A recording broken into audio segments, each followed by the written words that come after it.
Well, good afternoon and welcome to the Tempe City Council's work study session for May 17th, 2018. I will call it to order. The only item on tonight's work study session is the Innovation Fund submissions. The City Council has established a one-time, non-reoccurring innovation fund of $500,000 in the fiscal year 17-18 budget to fund innovative ideas.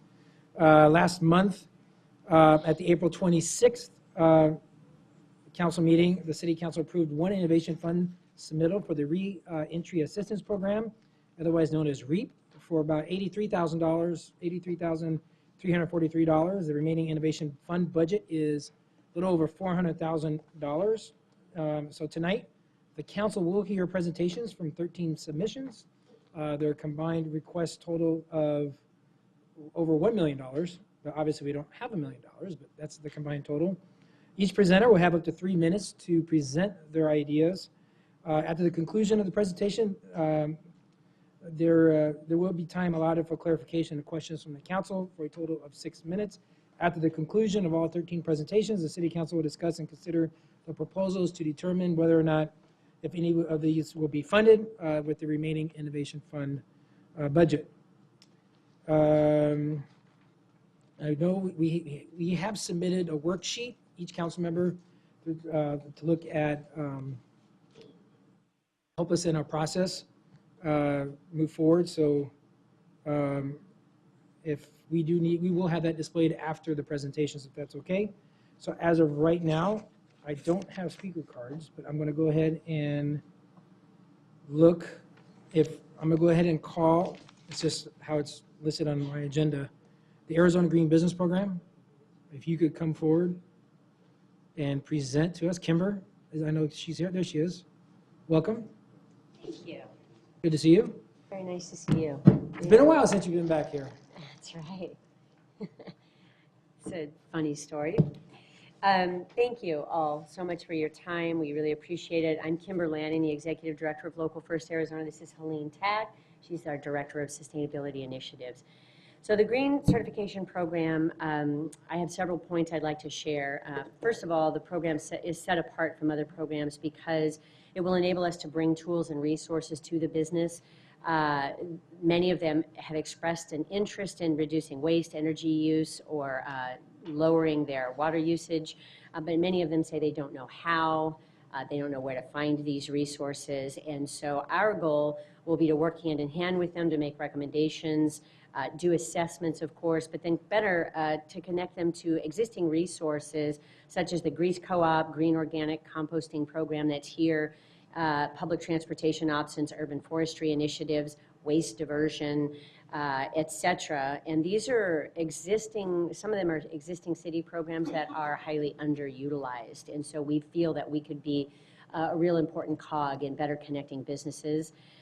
Secondly, I want to draw attention to the fact that Tempe's current waste diversion rate is set at about 9% for businesses, specifically for businesses, and we believe this certification program will help the city reach its goal of a 25% diversion rate. The most innovative piece of this that we're very excited about is our ability to help these companies connect with for-profit companies that are growing their business based on waste. And there are a lot of them out there. ASU is actually their program, which is called RISN, which stands for Research Innovation Solutions Network, is actually working with waste hackers and finding ways to grow companies out of post-consumer products. So we would be focusing on plastic, styrofoam, glass, and probably some other materials, but not only helping to divert that waste, but connecting and growing for-profit companies in that space. And so finally, just a little word about the program. It really involves leasing software from a California organization that received the funding from the feds. It's using EPA dollars, and they are tasked in California with finding 5 other state organizations to partner with. We are hoping for the 1 remaining slot. The other 4s are already full. We really believe that we can be an excellent partner to the city of Tempe, and the funding that would come in would last for 3 years. So we estimate this program is going to cost us $60,000 a year to run for the next 3 years. We're asking the city for $20,000 a year for 3 years. And we believe that those funds will be easily demonstratable to come back to you and show the impact that we're having right here in Tempe. So again, 3 years for the funds. Thank you. Thank you very much.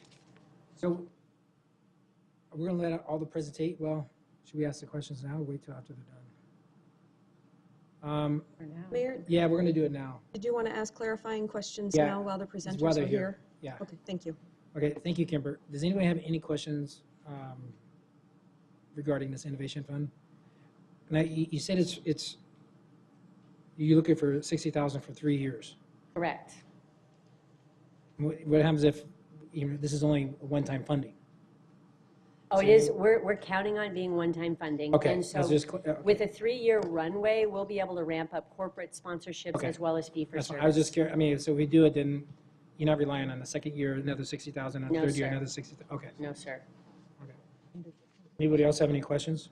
Yes, Lauren? How soon will the program kick off assuming you're funded? We're ready to go. So we would need to coordinate with the California group. If you actually go on their website today, they are holding a space for Arizona, and we would be launching here in Tempe. So we would be ready to go by the fall. Anyone else have any questions? Great, thank you. Thank you so much. Appreciate the opportunity. Thank you.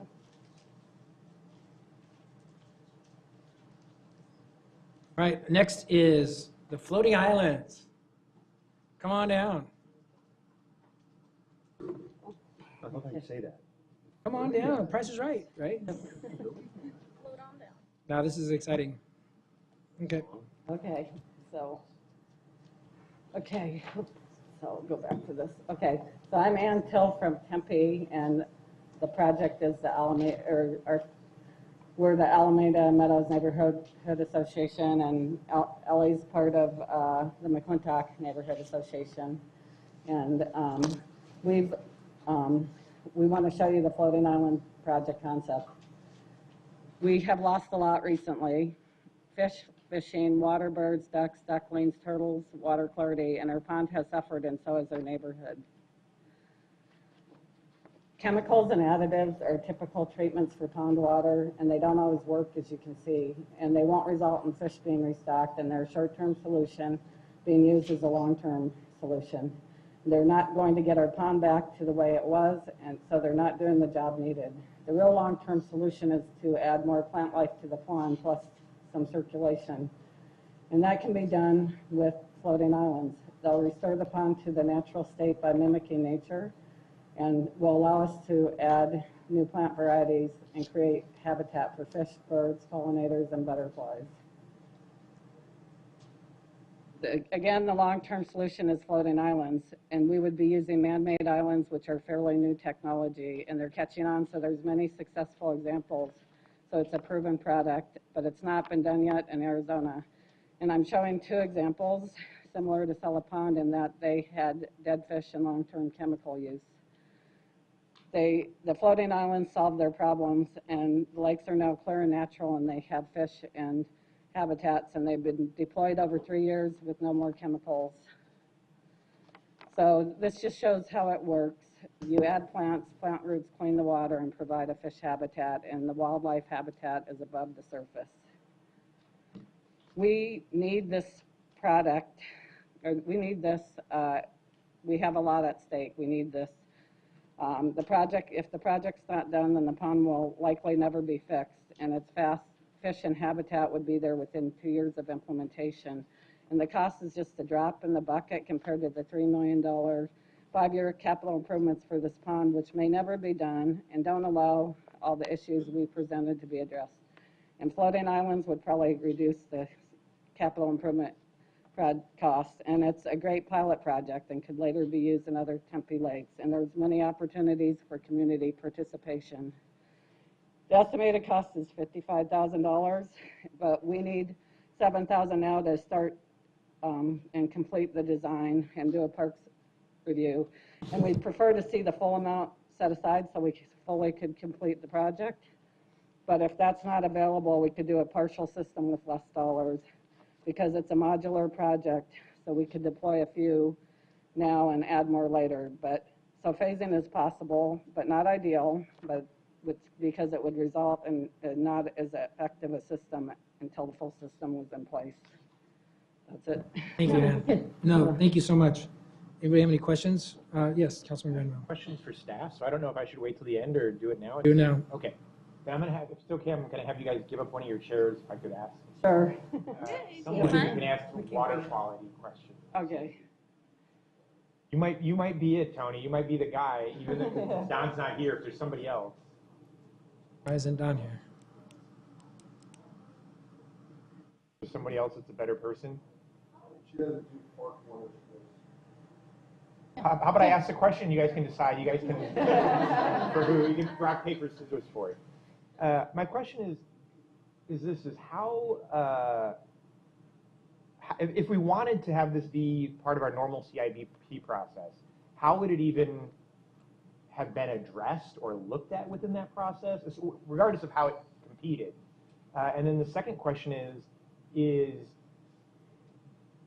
how would we be able to measure? I mean, would we do water quality measurements from time to time? How would we be able to know if this did anything or if it did as expected? Like how do we, in a year from now, how would we have any sense of this?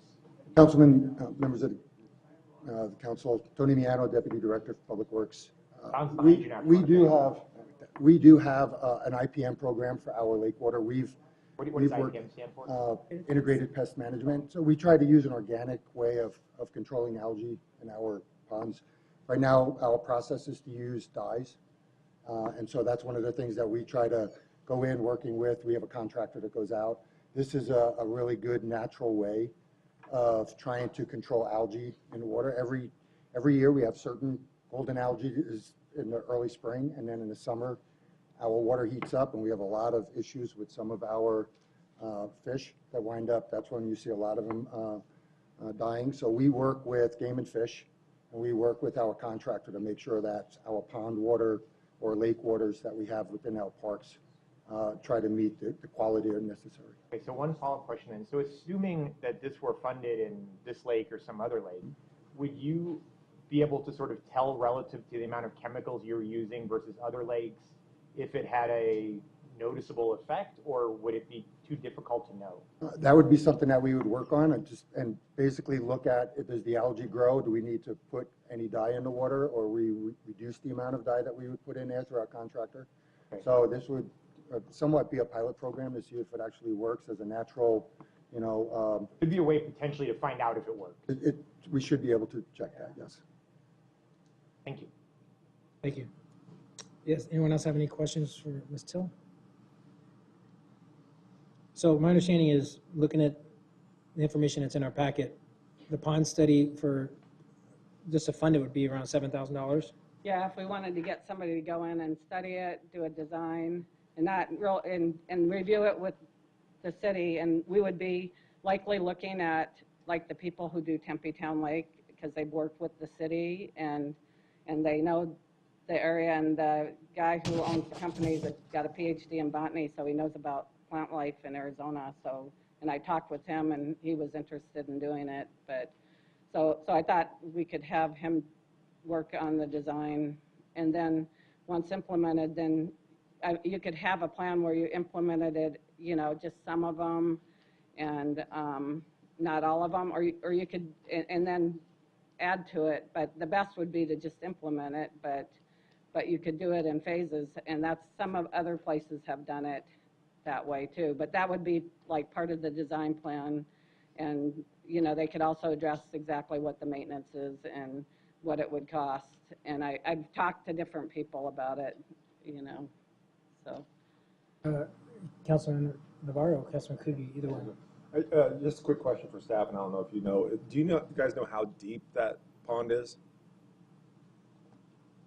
Nobody's known that I've talked to, right? Close to the center Yes. of the earth. Yeah, but I mean, there's some branches hanging out, so I think it's like 6 feet.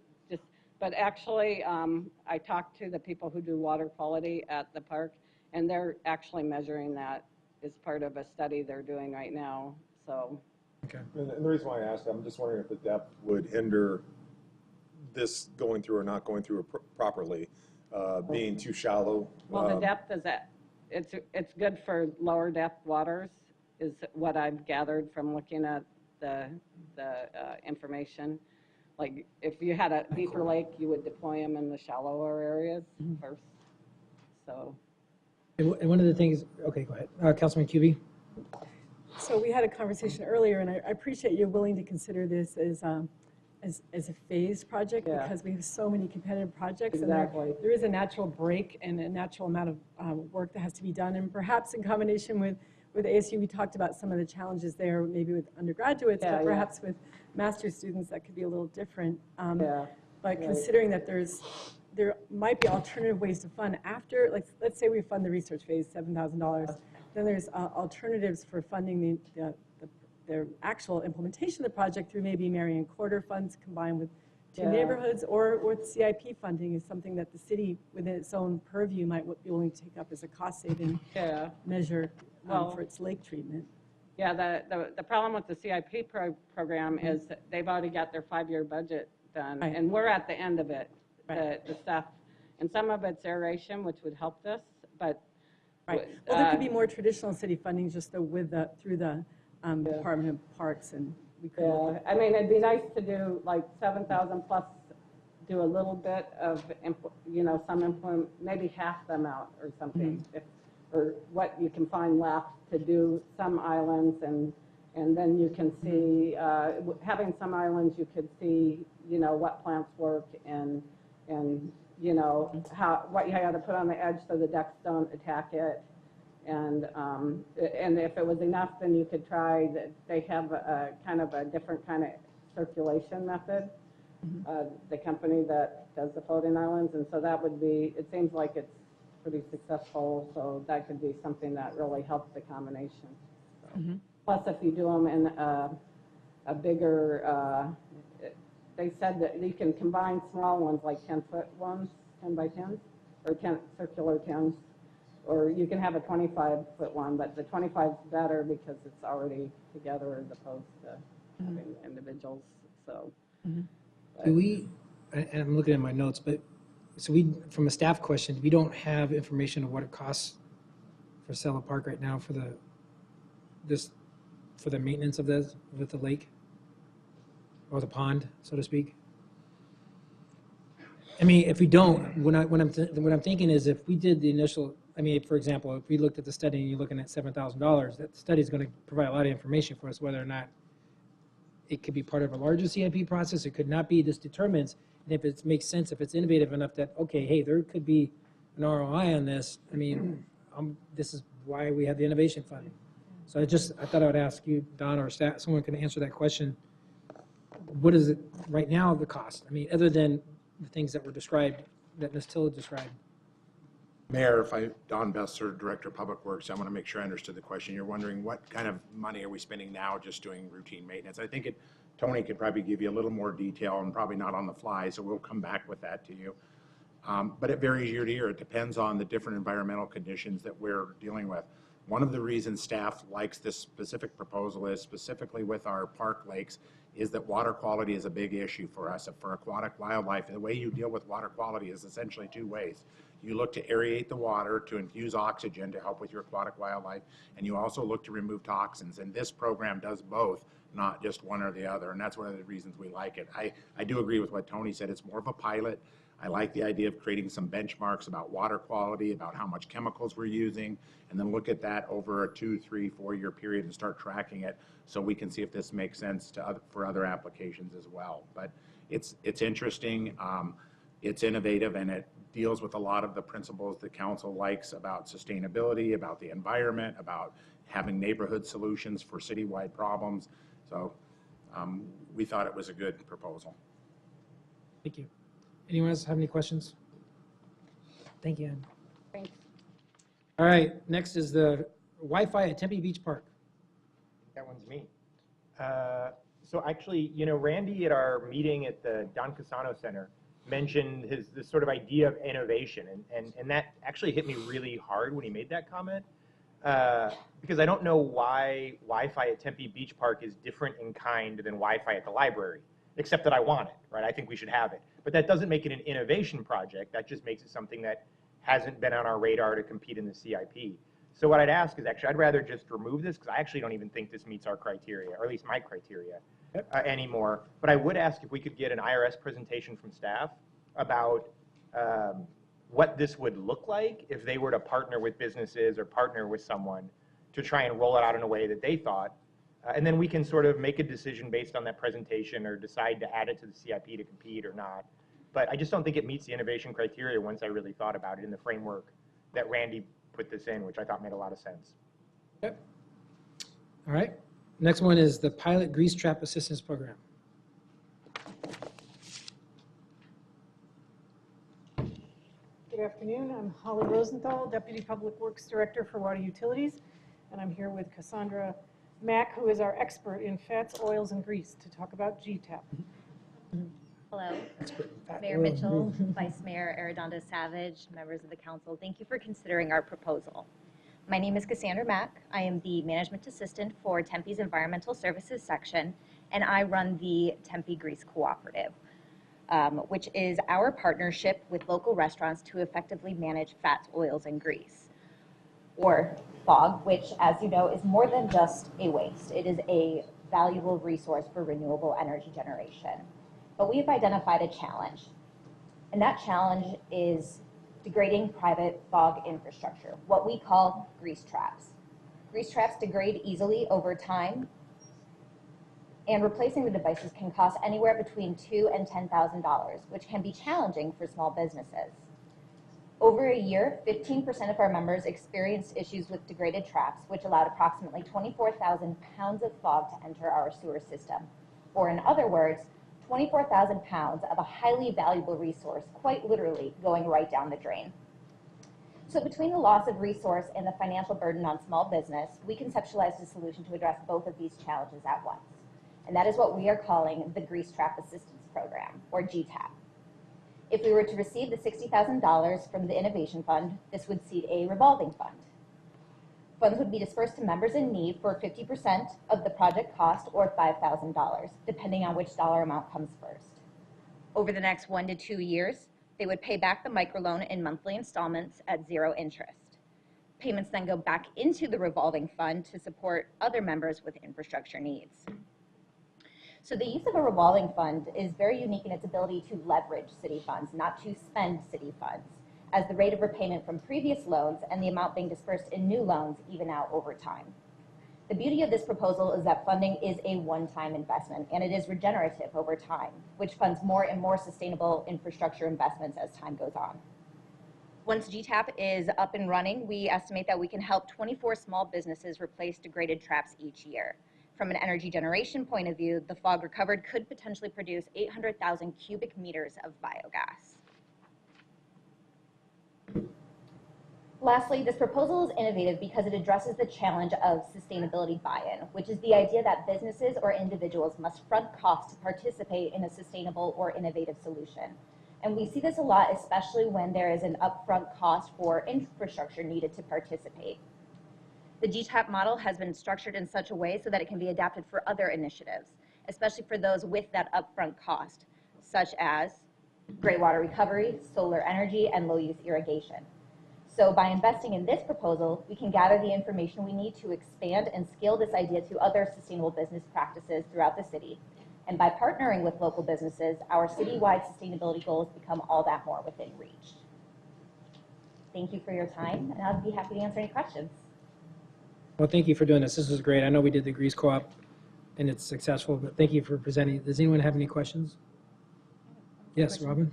So how many businesses do you think that are out there that would probably benefit from this, that really have grease traps that look like that? So we currently estimate that between 10 and 15% of restaurants have degraded infrastructure. In the Tempe Grease Cooperative, we have 200 members, so approximately 30 members over the last year had to replace a grease trap. And what's the process to replace a grease trap now? They have to do it completely on their own? And do we hold them accountable to doing that? I mean, who sets the standard? Yes, it is a compliance issue, but through the Tempe Grease Cooperative, we try to help our businesses through this process, especially because they are not the fog experts, we are. So through the Tempe Grease Cooperative specifically, we help them through the process.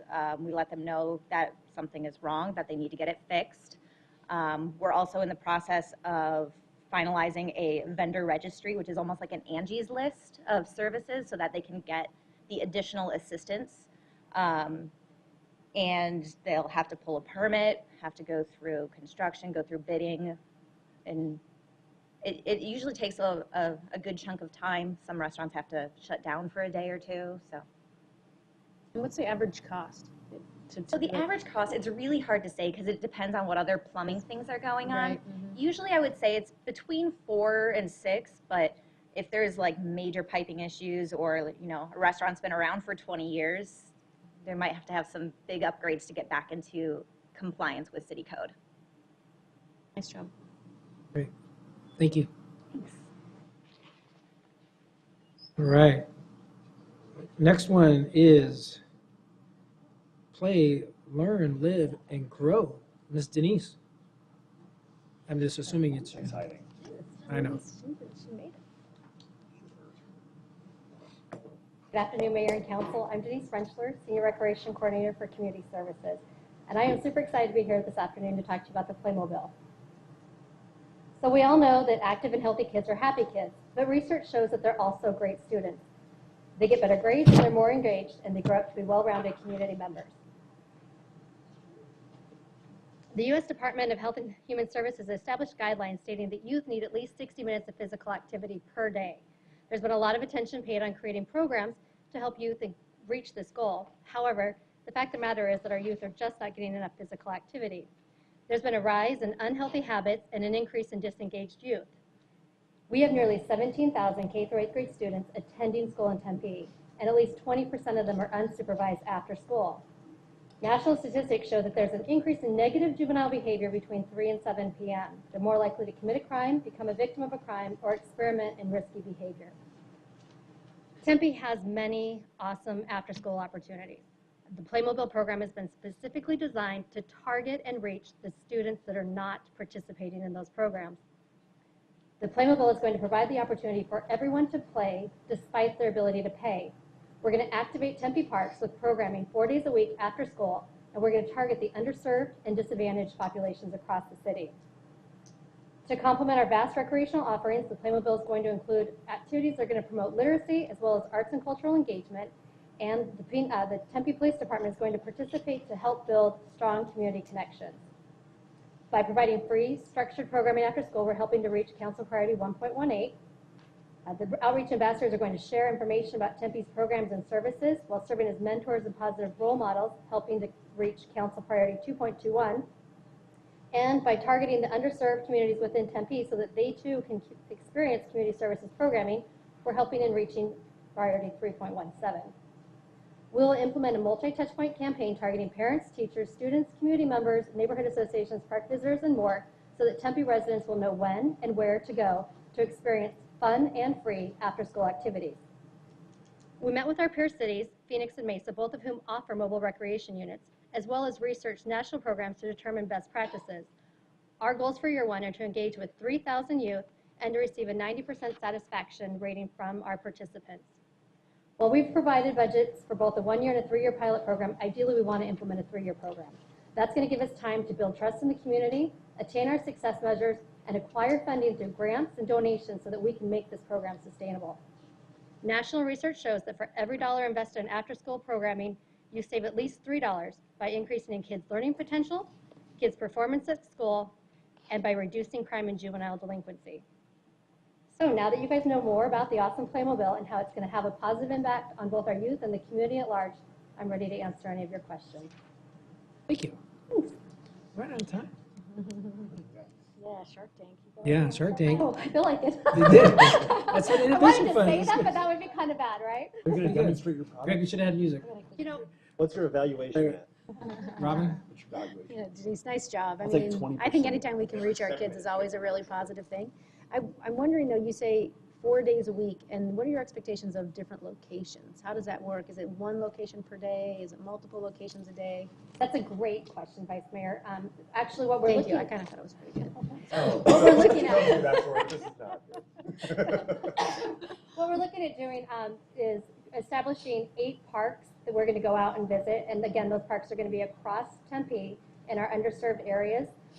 And our goal is to be able to go out to 4 parks a week. We're looking at a Monday through Thursday schedule. So the first week, you'll have parks A, B, C, D, 1 per day, 3 hours in the park.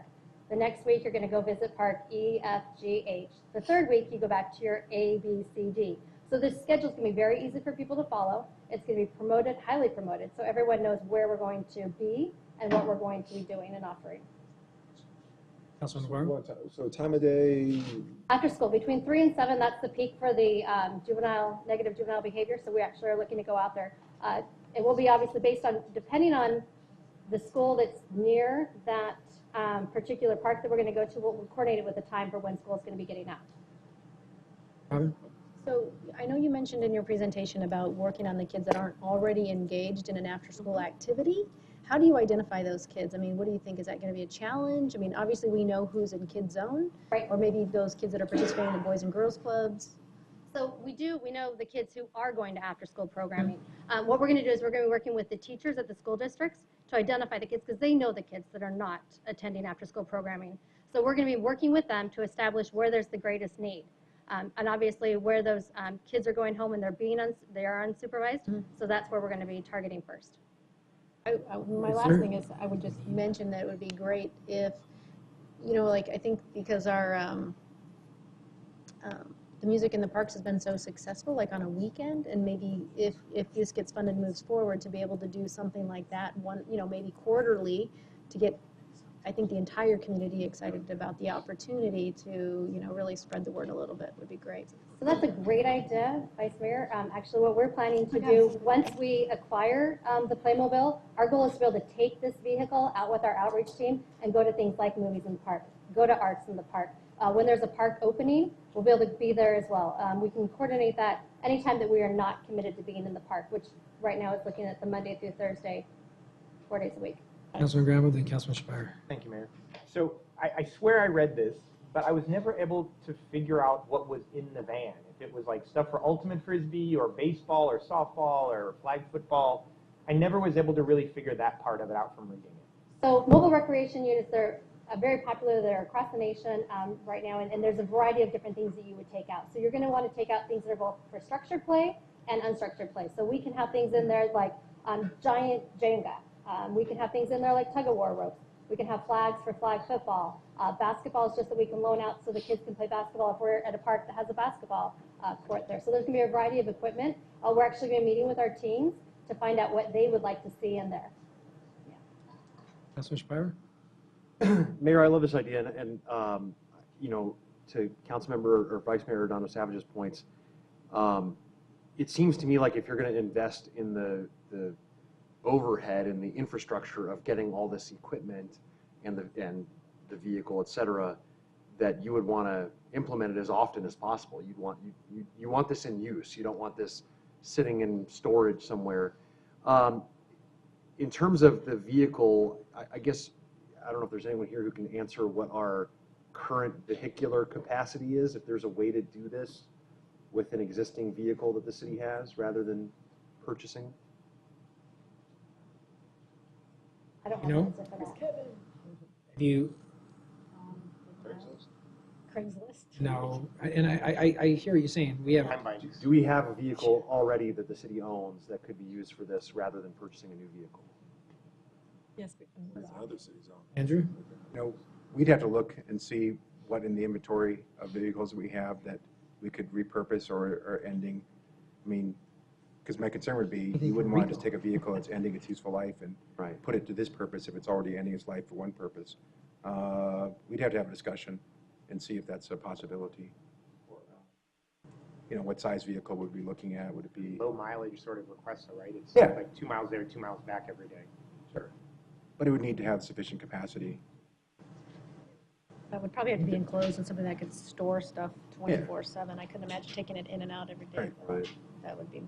We were looking for a 15-passenger cargo van, and we talked to Fleet about a price on one of those, and that's how we came up with our budget for the truck. Councilman Cubey? So what age group are you thinking of as your target audience? Our target audience, these are the kids that are latchkey kids. So this is the kids that are going home alone, unsupervised. We're hoping that this is going to be our 5th through 8th graders. This is our audience we're targeting. With that being said, we're not going to turn anyone away.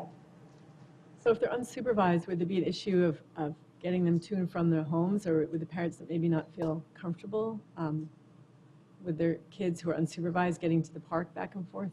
I'm just asking as a devil's advocate, not sure that's an issue or not. Nope. Councilmember Kuby, that's a great question. That's actually one of the questions that came up when we had a very thorough discussion with the Parks Board.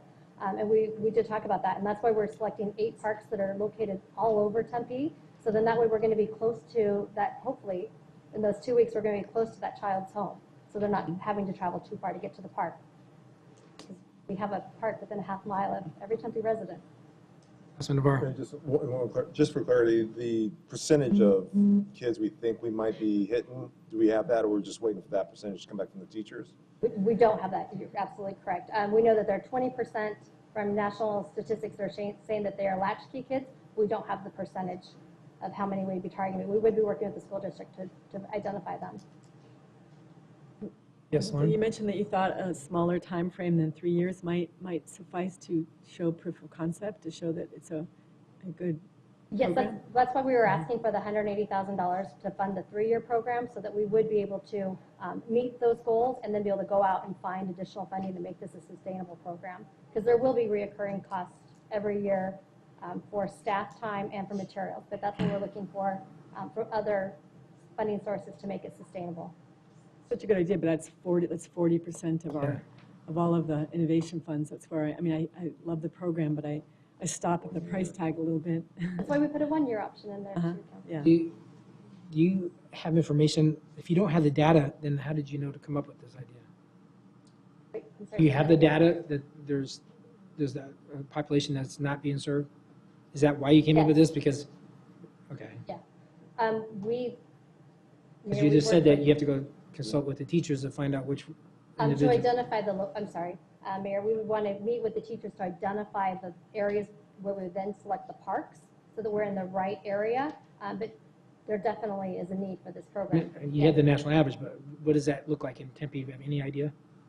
We've met and talked about this with our Kids Zone colleagues so that they could help us give the numbers and work with TV3 on the numbers as well. And they're saying that there's a 20% latchkey kids as well, at least 20%. That aren't served.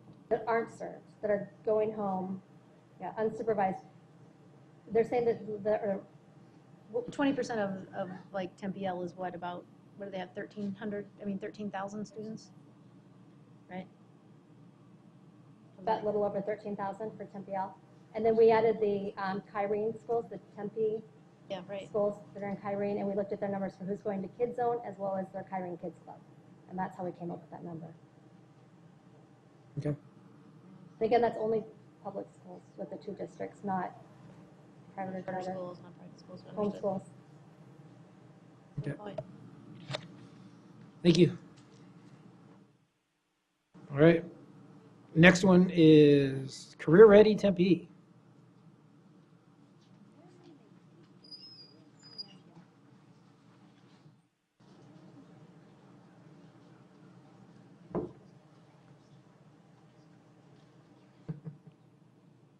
All right, welcome. Good afternoon, Mayor, Vice Mayor, and members of council. My name is Mary Mazie.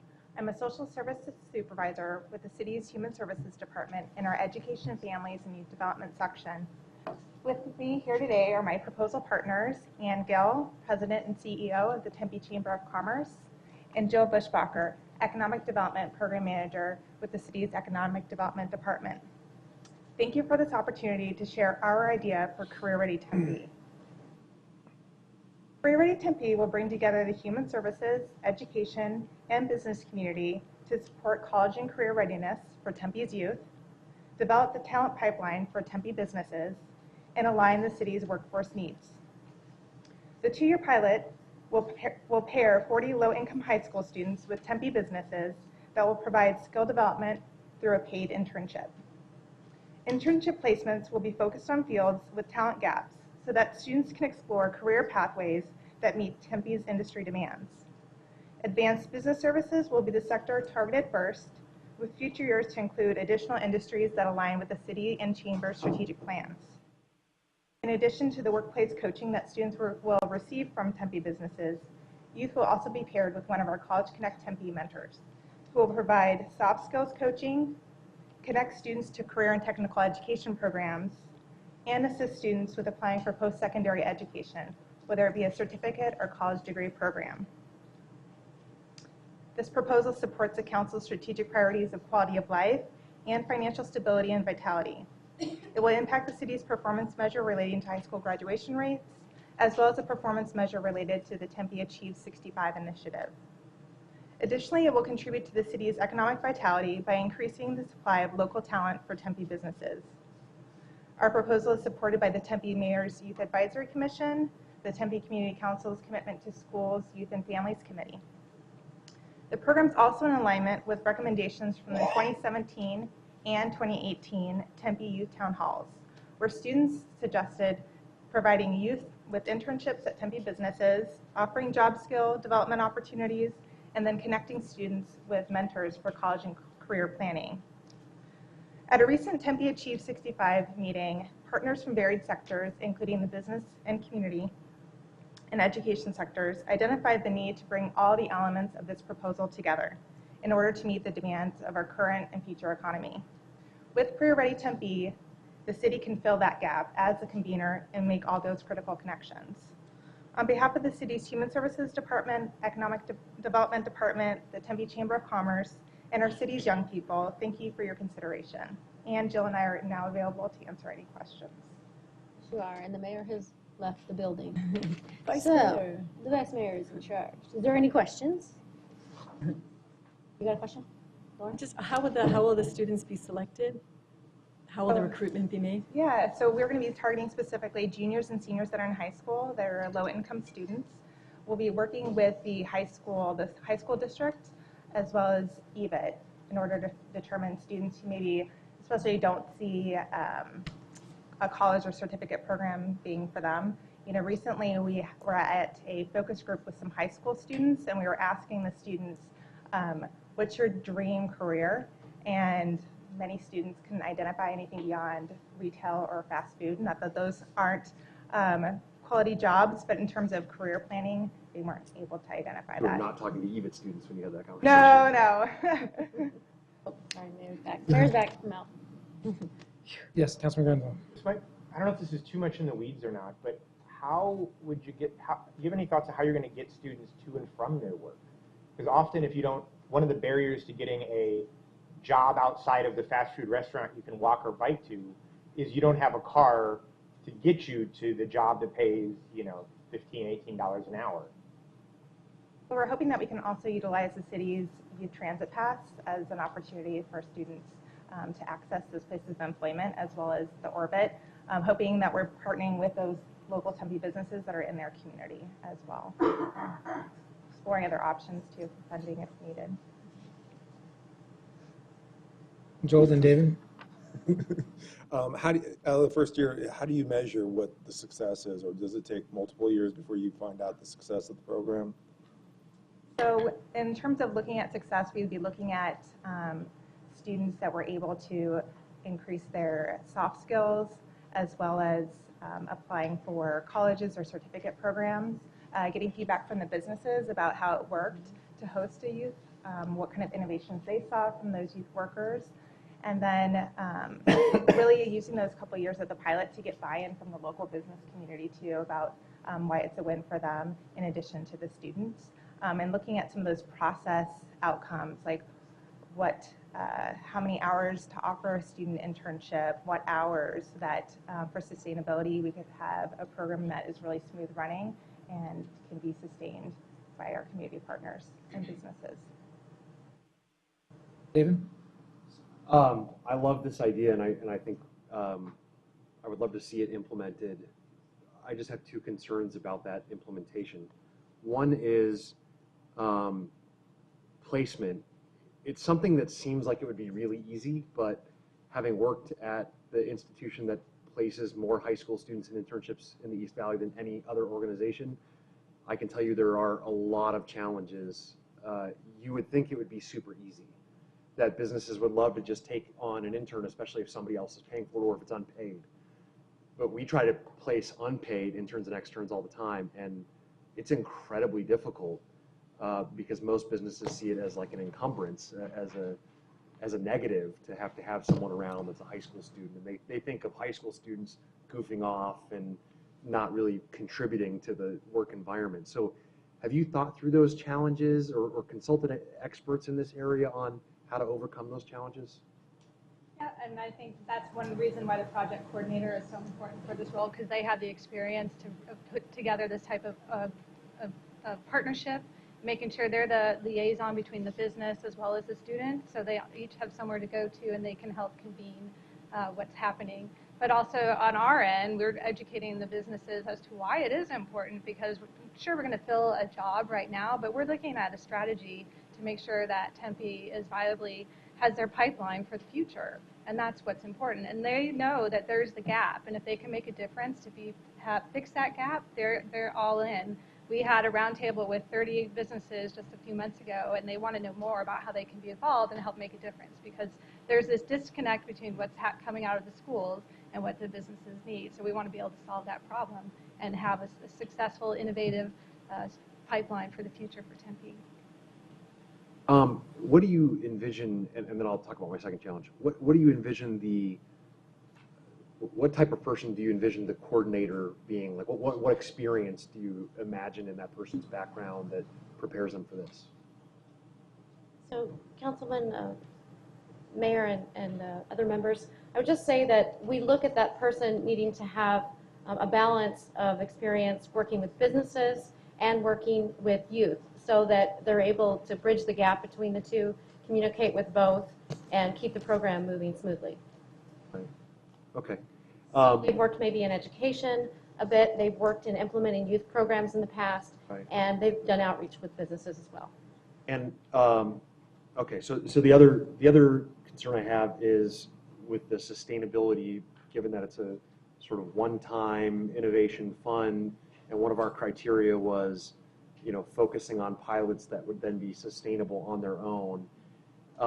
It would be great to place all of these students and give them this experience and get folks into the workforce. I mean, we're a city that has more jobs than people, so it would be great to get some skilled people into these positions, and this is a great way of doing that. But what happens next year?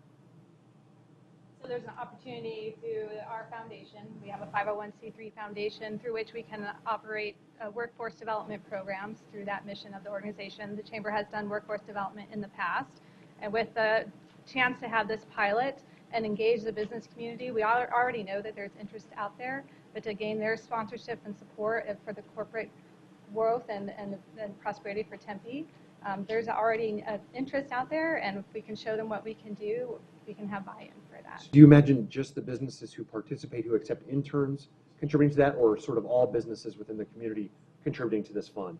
I think there's an opportunity. There's corporations that this is important to them, workforce development to sponsor. Some of them are doing in other cities that they're engaged with. So to have them to be able to do something that impacts the community where they're at right now, there's opportunity for us to go forward and ask for long-term commitments as well as for grant funding, because there is workforce development and youth workforce development grants available. In fact, I think there's one that may be even pending. So we're already starting that process, but to be able to have this to kind of get it started, because it's something we've been working on with the city for a couple of years and it just hasn't had a chance to really go somewhere. And I think this gives us a great opportunity to bring all these pieces together and solve that problem. Last thing I'll say, Mayor, I think this, in terms of thinking of innovation as something that's high risk and potentially high reward, I think this fits in that category, because I think this could be done really well and have some really positive impacts, or I think it could be a total bust if it's not done well.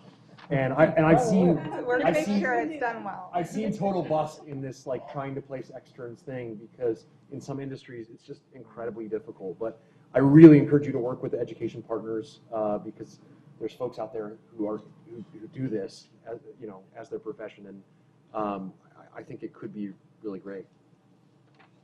Yes, Robin? Yeah, just a couple things. I mean, I really totally, of course, 100% support this idea. I think it's really important that our youth understand that there's a lot of opportunities for them beyond high school. And I think, you know, like Mary mentioned, some of them just can't quite see that. And I feel like it is a great opportunity for us to be able to do that and to do it in collaboration, not only within the city and within a couple of different departments, but to bring the Tempe Chamber in and utilize their 501c3 to be able to keep that program sustainable and create more buy-in seems like, you know, a really great way to be able to solve it. But I do agree, it's got to be implemented the right way. I remember going, I think, I don't know if Joel, if you were there, but we talked with Pittsburgh, and they have a really fantastic internship program for their summer for their kids, but they allocate $1 million to make it happen out of their general fund. And it's over, they have about 1,000 kids that participate in that program and more that want in. So I'm not saying that we're going to help 1,000 kids or we're going to donate $1 million, but I know that there is a lot of best practices, and I know you guys have already been doing your homework to try to figure out what that is. So I have the utmost confidence that it will be implemented, and it will be implemented right if we get funding, if it's funded here tonight, because I do know this is a really big need and a big goal for the city. If we've already committed, everybody at this table committed to achieve 65 Tempe, you know, could be a really big key factor to be able to help us get there. So I appreciate you bringing it, and I appreciate the collaboration effort, so thank you for that. But I do, and you mentioned about some of the, could you kind of talk a little bit more about the role of the chamber in regards to, you know, your outreach to other businesses, and maybe not just chamber members, but, you know, maybe businesses outside of that also? Yeah, Because I know we've talked about it at like the Aerospace Roundtable, you know, one of those things too. So there's a lot of opportunity to not just stay focused on Tempe Chamber businesses, but all businesses across the community. Yeah, because this is a community project, so we would just be helpful in that conduit to get the business community engaged, and starting with the ones that we know and bringing the others to the table, and just doing an education for businesses on why this is important. Because we're going to have to go to the ones that aren't members as well to help sustain this program, and that's what we need to do, is have more businesses involved in programs like this, and engage in the future of our youth and for the pipeline and economic development for our city, as well as meeting some of the goals and focusing on those industries that economic development is working on and attracting, and making sure that we have what the businesses need to stay here, and that's that workforce. And that's what I always say too, is we want to make sure not only are we creating those jobs, but those jobs are being filled by our residents first and foremost. I think that's like really important. So thank you. Thank you. Thank you. All right. Next, equity in action.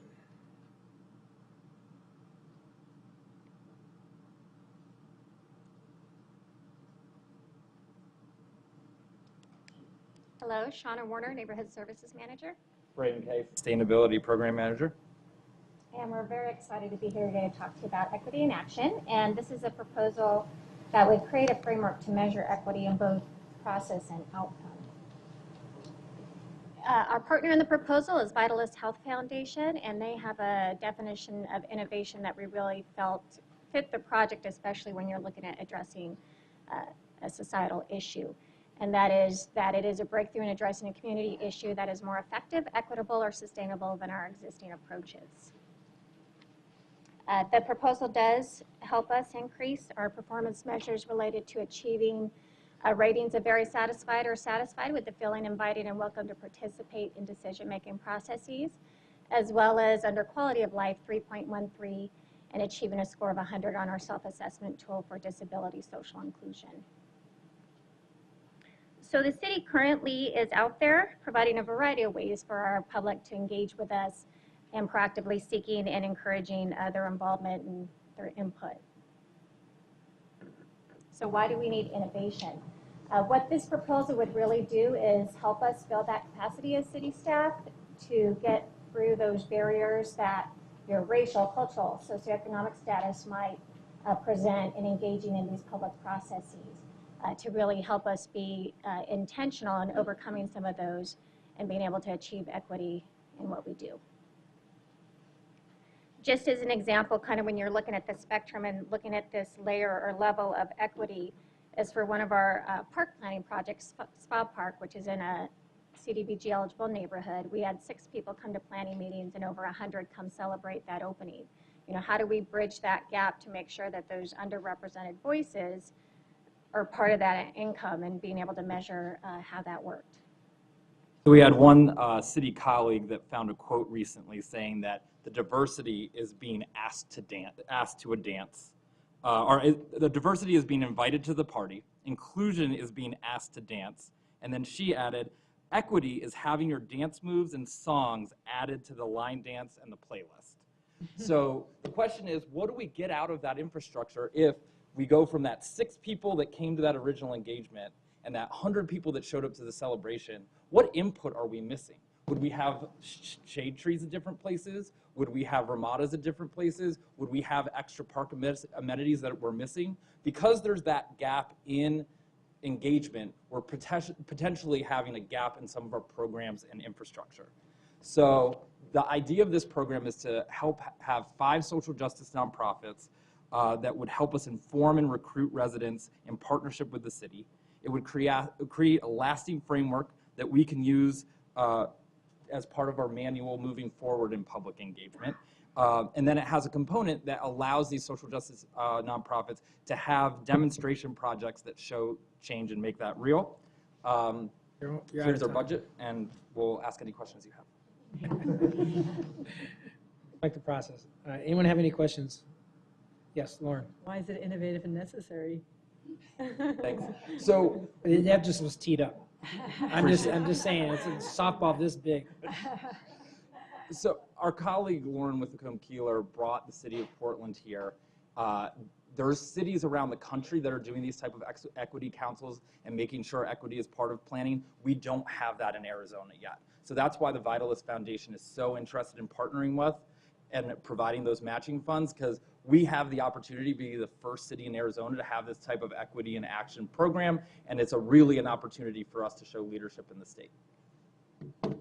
Well, I think it's a great idea, and I've heard over and over from residents and knocking on doors that they don't really know how to engage in the public process, or that there is a public process at times. And I think there's a solution, a problem that you stated, and a potential solution. I think it's exciting that we be the first in Arizona as well.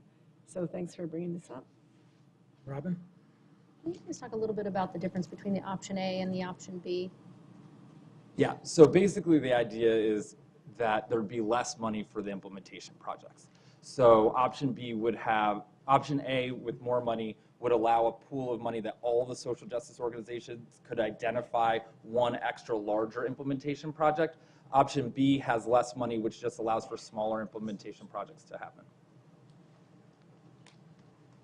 The same amount of input, but just... Same amount of input, less action projects.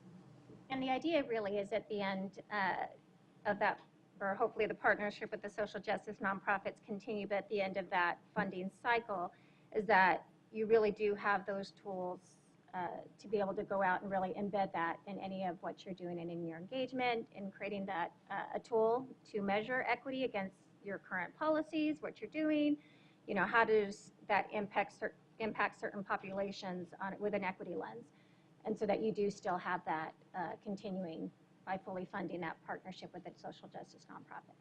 And I got to tell you, this is something that, as I read through the proposal, it's very intriguing, and it fits really within our strategic plan, our inclusiveness, obviously the diversity, and the equity, the social equity piece of getting more people engaged. We talk about how transparent we are. Well, this is another way of making sure that we're communicating with the residents, because we may say, hey, the shade canopy may be better over here, or this ramada may be better over here than versus where we had it planned. We wouldn't know unless you engage the community and get the stakeholders. We've been doing it through the character areas, the core master plan.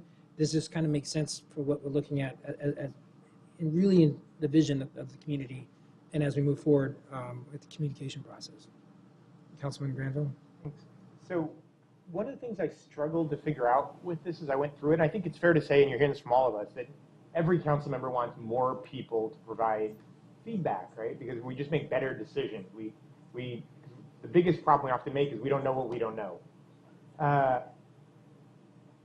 thing I struggled with when I read it is I didn't understand what that might look like if this were implemented. So right now, if we're doing a park renovation, right, we We put mailers on everyone's door. We maybe put something in their mailbox. Maybe some enterprising council members will email people they know to show up. We'll put it on Facebook. We'll advertise it. It'll go on Channel 11 maybe even. I don't know what's left.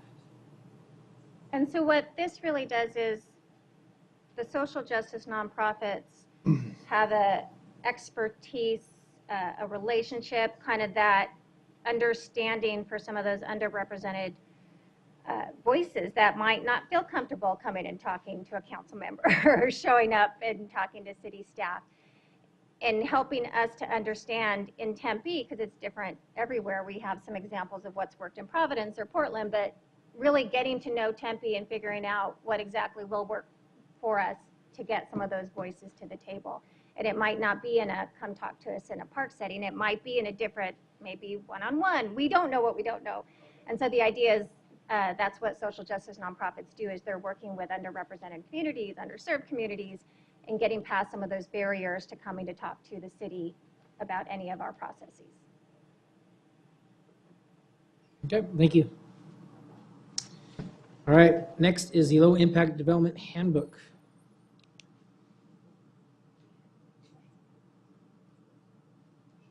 Hi. Hi, thank you, Mayor and Council. My name is Ann Richmond. I am Director of ASU Sustainable Cities Network, and I am here to talk to you about our Tempe Low Impact Development Project. So thank you very much. One of the top priorities for the network is helping cities understand and use green infrastructure and low impact development in both the public and private areas, helping communities to foster water conservation. So in this way, green infrastructure and low impact development are used interchangeably as terms, and we're primarily referring to them as rainwater harvesting in a variety of structural techniques. Through our green infrastructure work group, we have 10 cities, which include the city of Tempe, along with Maricopa County Flood Control District, that are partnering to create a regional stormwater guidance handbook specifically for Maricopa County cities and developers. The city of Scottsdale is taking a leadership role with this particular project, contributing $20,000 of its own funding. It has secured 2 state grants for a total of $80,000. So we have a pool of $100,000 to create most of the elements of the handbook. The City of Tempe staff have been involved in this process just through its discussions and reviewing the handbook criteria. We hope that through the innovation grant, Tempe has the opportunity to contribute financially to the project process, ensuring the completion of the handbook and helping to promote it to different sectors within the city and throughout the valley. So our innovation grant proposal requested funds starting at $86,000 to add information to the handbook on low impact development specifically for residents and homeowners associations, and to add a very important section on maintenance guidelines, both of those of which are not included in the Scottsdale's effort. We would also appreciate funding by which to promote LID to your city staff, other city staff, local businesses, developers, and residents, because we all have to work together to make this possible. And then also we included a component for demonstration projects within the city if that's of interest to the city and they have budget for that. So through this grant, Tempe could have a much larger leadership role in completing the handbook, as well as helping to promote it to different sectors of Tempe and the valley. And so why is this innovative and important for Tempe? Well, as you can see by the picture, before and after, LID can be quite transformative for neighborhoods in various areas. We call it a solutions multiplier. I mean, it conserves water, it helps with beautification, improves safety, increases property values, reduces flooding. But more importantly, in closing, this project would mean that Maricopa County, one of the largest counties in the arid Southwest, would finally have a regional standard for LID, which is something that we currently do not have. MAG would be served with additional regional resources, and of course cities would have local tools and information available. And so with that, I'll appreciate your questions. Does anyone have any questions?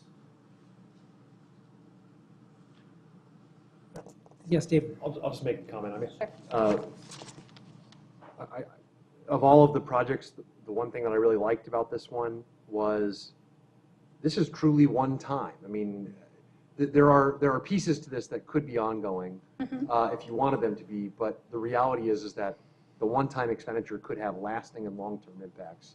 And so I just wanted to thank you for that, because that was one of the things that we had mentioned in our criteria, and just appreciate the target focus on that.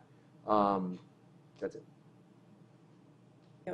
Councilman, and actually this project has been in discussion for 2 to 3 years with more than 10 cities in the valley through our work group. So the city of Phoenix actually had a study done by EPA years ago, and they identified this as a major barrier to implementing LID in the valley. So the cities really kind of put their heads together to figure out how they could make this possible, and we've been kind of piecing it together through gap funding and creativity. Because we're bound and determined to make this happen. And so we really appreciate Tempe's support in completing this process, because it will have a lasting impact on Tempe, but all the communities in the valley. And it really serves as an example to other arid communities in the Southwest. So thank you for your time and your support. Thank you. All right, next is reporting app. Mr. Keating. Thank you, Mayor. Thank you, Council. Take a shot. Yeah. I'm asking for 20% share in my. I'll give you $100 million. Great. So what I'm envisioning here is we have a code enforcement problem in the city of Tempe. We have a goal set for code enforcement, but it's our actual numbers are lagging far behind.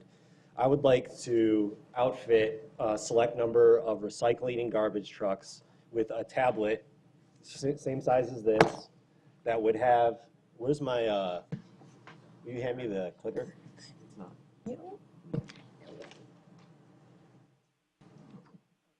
It's not on there. So it's the one that looks like a tablet that has buttons on it. It's all right if you don't have it, I guess. It's in your agenda. What it would be is while recycling trucks out there picking up recycling, or garbage trucks out there picking up garbage, they would have a tablet mounted to their dashboard that would look like this, that would have certain code compliance options available to them. So while they're stopped in front of Randy Keating's house and they see graffiti on my fence, they can just press one button and move along without having to actually go to the 311 app and report it and take a picture and do all that kind of stuff. So as they're going from house to house, they'll be able to view, are there weeds here? Is there a bike share here? Is there graffiti? Are the lights out? And they can just kind of report as they go throughout the city. We have garbage trucks and recycling trucks that go through the city every day.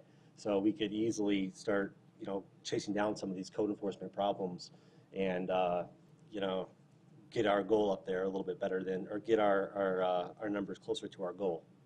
That's all I have. If you have any questions. I respect your effort and opinion. Question is, what's preventing us from working with, Public Works now with the current 311 app? And the next question, the reason why I asked that is, how will that integrate with our current 311 app? Would it create more work? Would you be able to integrate that app with our current 311 app that we've heavily invested on if we just changed it? Because to me, then what comes down to innovation is are the workflows being efficient? Is the information, what's preventing now an individual within our city services doing exactly what you just said with the current app structure that we have now? Because they don't, well, first of all, let me say I would absolutely love to incorporate it with the existing app. I think that's the way to go, is just have a driver mode on the 311 app. Are you familiar with driver mode on your phone? Yeah, so because we have a law in Tempe that you're not supposed to be on your device while you're driving. Yes, so it's no different from changing. That's why it'd be, like that with the big buttons. It's no different from changing the radio station on your car. You're just pressing a button and you're going, and you're not moving while you're doing it, of course. You'll be stopped in front of individual houses when it happens. But I'd absolutely love for it to be incorporated into the 311 app. I think that's the first step we take in with this project, to say, go to the company that created 311 app and say, we have some money here. We want to create this home screen for certain employees. can you do that for us? That way it already integrates into our system and that solves, the current reporting, the reporting issues around that. Will it create more work? Yeah, absolutely it will create more work because we're reporting more code compliance violations for our staff. So if we do 10 a week and then we implement this and all of a sudden we're doing 15 a week, yeah, it's going to create more work, but it's also going to create a more beautiful city and it's going to create more revenues for the city as well. So those are my two answers to those concerns. Councilman Navarro? And maybe Councilman Granville might remember, I thought a long time ago when 311 came up, where we're trying to propose the employees to utilize it to do what you're just saying, Yeah. to when they're driving by to report, to get that information back to the city. And I think a lot of it comes with training. A lot of it comes with, hey, this is what we want out of our employee type of thing, because you got, Public Works, Fire, PD, I don't know, you can go on, I guess, and doing the reporting. So I'm trying to, I like where you're going, but I'm wondering the training aspect, or just getting the city to utilize what we have right now and to fine tune what we have right now to get where you're at. I'm totally fine with fine tuning what we have right now. As I mentioned earlier, I think that's the kind of the route that we need to go in, is we need to work with the existing 311 app to create a driver mode so that they can just go ahead and report it. And there's no this putting in your location, putting in your name, taking a picture, none of that. The threshold for this is a lot lower than the threshold for the public making a 311 report, because it's city staff, so we're putting our faith in them that they're out there doing their diligence and doing it in good faith. So I don't think there'd be any training aspect necessarily to it. I'm just talking about it mounted on their, on their dashboard or whatever. Right here they are, they're driving, they see something in front of Randy Keating's house, they hit the button, and they move along. Dogs are barking too. Yeah, dogs barking as well. Yeah, to go to Councilmember Navarro's point, when I first got on council, maybe it was 2013, I worked with Sean Yunt, and we actually had a couple people test spot messengers. And what that was, is it was for hiking actually, and we reprogrammed it so that when you press the button, it would send an email to 311 with your exact GPS location. And what we found is it didn't work because in order to save battery power, the GPS wasn't always running. So if you're driving down the street or driving past Randy Keating's house, since he's willing to fess up to his code violation, you press the button, but it would take 30 or 40 seconds to acquire the satellites, and you're still driving, right? And so the problem that they were having is code was going out, and they were a quarter mile away when it actually got sent, and that's why it got discontinued. So when I looked at this, there were a couple things that I thought, well, why don't you just use the app? So I went and I timed myself on the app, just calling in a street light. And I would encourage everyone to do this. It was about a 90-second to 2-minute process, because the app opens, the app acquires the GPS locations, there's a drop-down menu you have to select, you then have to type in a memo, you can't hit it without the memo. And so it was like a 2-minute-ish process for me to do that. And so I think it's not realistic to ask someone to multitask and say, look, as you're driving down the alley and you see a trash bin that's graffitied, or you see one that's in need of repair, I want you to stop what you're doing, take out an app or a phone, spend 2 minutes there, which is now going to put you behind schedule on your job, and do that. The only thing I would add to this, I think if it's going to be, because I love it, that idea that it's up and running, that the GPS is continually going, and you're not having to search for satellites, that would mean it would have to always be plugged into like a cigarette lighter or something, I think. Otherwise, your battery would be like that. But I think if it's going to be like an employee mode, then I think if we're contracting a company, maybe have the employee set what their 6 most common things they are.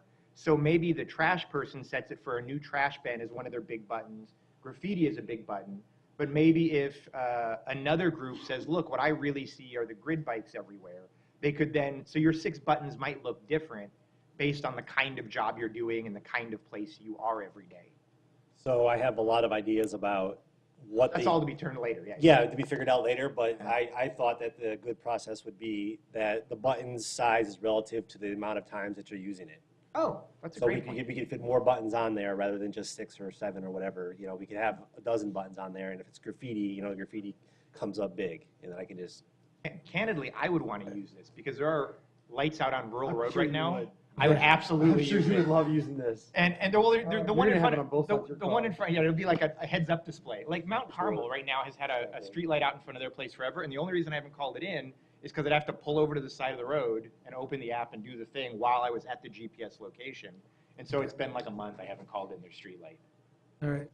Anyone have questions? Yes, Lauren. Well, couldn't there be a simplified version on the app that had a page for the employees that just had a more limited kind of function? You're not going to be typing in messages about what's going on. That could be, just open on, that's part of the protocol. You have it open on your system. Yeah, that's the idea. I'm not. Can we look into that? I'm not advocating a new app.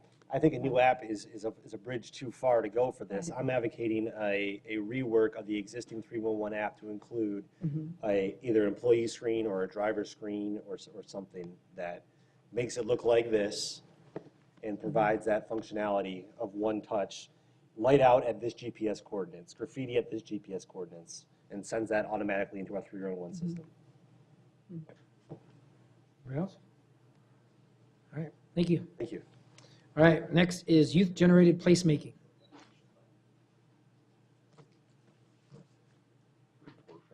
Hi, and welcome.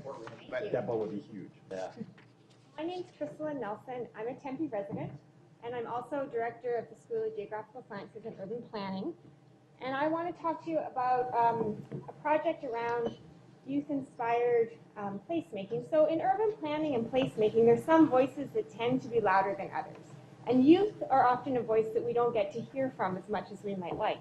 So the goal of this project is to work on a placemaking project with youth where we facilitate them writing, illustrating, and then publishing a graphic novel or comic strip, if you'd like, in public spaces. So really the end result is going to be a series of youth-written comic strips in mural format around town.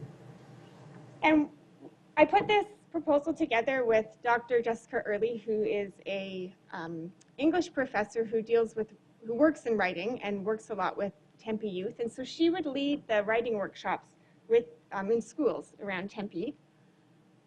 And then Jake Early is a local artist and muralist, and he has done some work with youth as well. And so the idea would be that Jessica would help them write the stories, and then Jake would work with the students to illustrate their stories.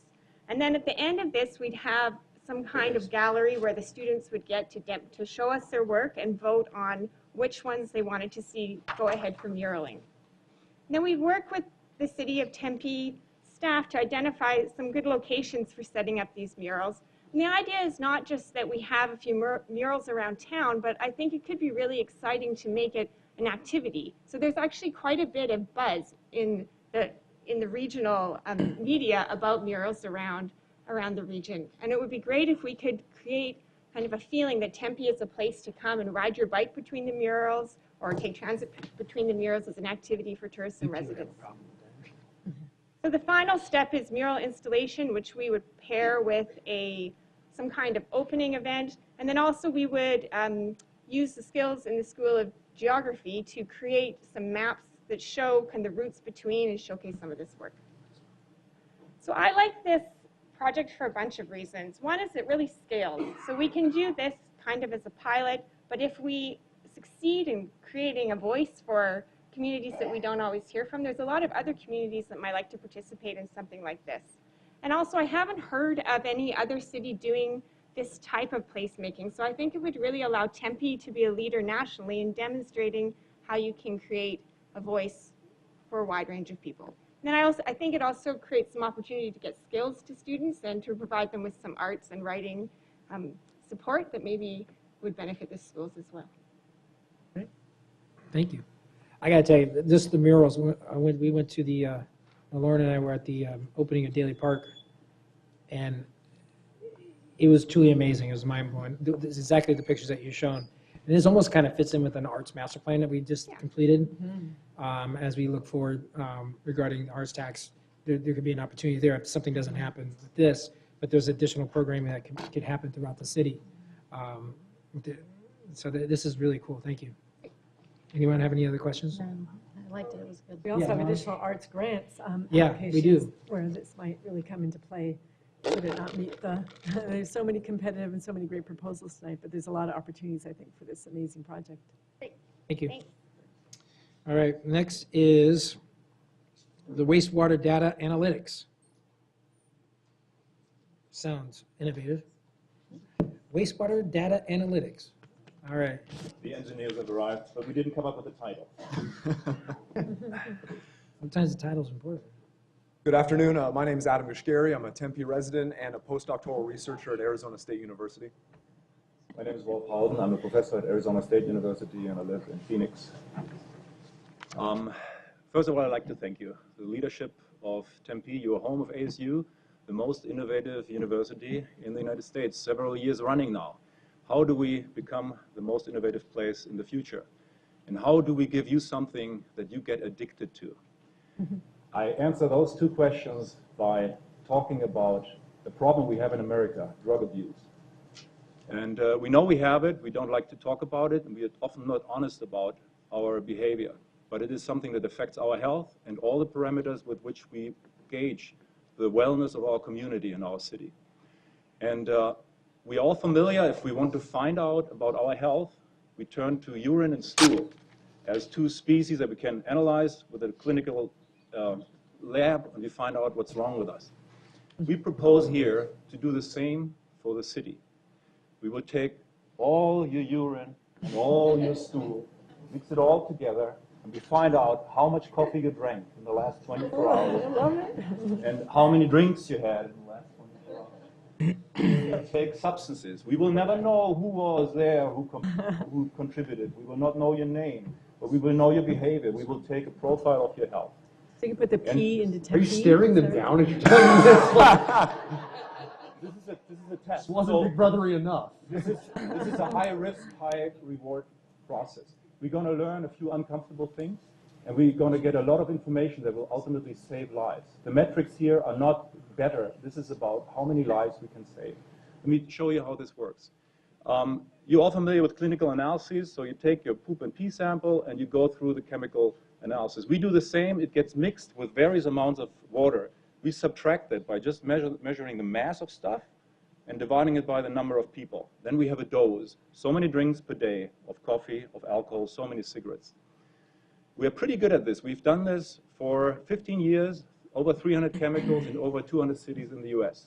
But we want to make Tempe a leader in doing something new. I want to give you a dashboard of public health. And I want to get you addicted to the fact that you come to the office and you look at what your health status is in the city right now. For things, when we heard about the knowns and unknowns, for things you know about and for things that you might not even know about. But what we focus on here is opioids. So marijuana and also alcohol, so substance abuse. We will measure that. We will measure our problem right now and determine whether the things that we do about it go up or down, help or don't help. And this is a partnership. We work together with Rosa and Chelsea and Wydale Homes. And we asked for $35,000. We matched it with $35,000. We anticipate to get millions of dollars from the NIH, and we anticipate Tempe to be a leader in public health innovation in a few years' time. I see that our time's up, but just really quickly, a lot of institutions can really benefit from this type of real-time data. So thank you so much for listening to our presentation. We'll now field some questions. Thank you. Councilman Navarro. What? You go first. Oh, Councilman Graham. So I read all of these. This was the only one I could barely make heads or tails of. So now I've got your presentation. Now I understand it. My question is, at what point in our system do samples come from? Because obviously you're not going to hook a contraption up to a toilet. You're going to be hooking up somewhere in the piping system. Mm-hmm. And so how do you sort of figure that process out? It's fascinating. So we perform sampling at the wastewater treatment plant, and we obtain a 24-hour composite sample, which is representative of an entire city's daily health profile. Okay. But if we happen to be interested about a specific region, for whatever reason, we can also travel up the sewer pipe and put one of our samplers in a manhole or something to, locate that specific area, and we can get information about a neighborhood or a school, business, something. Wherever along that those pipe lines. is Right, coming. and we know Exactly. that we combine the sewage of 5 cities here in the valley, so we can isolate different areas in Tempe that we are concerned about and understand what happens there. That's one follow-up question. Have you chatted with our public works director? I should know this because I know I've seen it on maps before, but I can't remember it, on how our wastewater system is set up. I don't know if it's only Tempe wastewater that goes to our wastewater system, or if we have partners with other cities. Excellent question. So some sewage is only ours, okay, and some of it is shared. But we can measure also what comes in to our sewer grid. So we have one sampling station coming in. You have a way to remove the... Exactly. So we can subtract it. And we get a real feel for either the whole city or for a small neighborhood, be it the campus or something else. We know this works, and the metrics of this is life safe. So we want to see not only the drug levels go down, but what we want to see, and Adam has an example here. We have an issue right now. We are cutting back on prescriptions for opioids. We issue less, and the number of pills decline. But what do you do when you're an addict? And now you don't have you're a legal person addicted to legal drugs, right? And now the drugs are taken away from you. You're almost forced into the black market. And then you're committing to dangerous drugs, and you're decreasing your safety and the safety of the city with that. And so we anticipate that if we just crank down on prescriptions for opioids without handling it, or without measuring whether there's an uptick in illicit drug use, then we could actually do more harm than good. It's fascinating. So I think that technology and just the innovative strategy for addressing public health concern is interesting, but I cannot help but escape the civil liberty concerns. And the more I hear it, the more concerned I am. So the question that you just answered about where in the pipeline you're taking measurements, at the wastewater treatment plant, it's a citywide thing. I have no civil liberty concerns. But then you talked about traveling up the pipeline and getting to a particular manhole. And now maybe you're talking about a cul-de-sac or a street. What stops us from traveling further up the pipeline and getting to one home? And I just worry about once you deploy this kind of a technology, how do you assure citizens that the technology is not traveling so far up the pipeline that we know exactly what is coming out of one home? I'll let you answer the question. So then I'll follow. innovation is not without risk. And typically, something powerful can be powerful in good ways and bad ways. We've seen this with Facebook and other things. So we have actually 2 years ago already started to work with ethicists, professors of law, and the best experts we can recruit, and have workshops and invite community members like mayors, law enforcement officers, and so forth. And we have a process in place where we study who should get data, what types of data should be collected, and to get community buy-in. This is an important, remember, we are saving lives here, so it is an important task we have, but we also understand the risk. We have no intention of ever measuring a house or a small complex. What we do is we measure community wastewater. It's like measuring traffic flow. Have you seen those lines over your street when 20,000 cars go over? Do you care whether you were in there? But you care about knowing how many people drive through your community. And this is what we want to provide as a service. And we welcome the input of all concerned community members as to when they feel uncomfortable with information that was collected, although I don't think that we're ever going to go there. So I want to talk about a couple of the metaphors that you raised. The first is Facebook. Facebook is opt-in. This wouldn't be. It doesn't seem to me like we would say that any single objection from any resident of the city would eliminate this project. So the point is that every resident of Tempe would be measured without ever opting in. So that's a little bit concerning to me. You talked about the intent.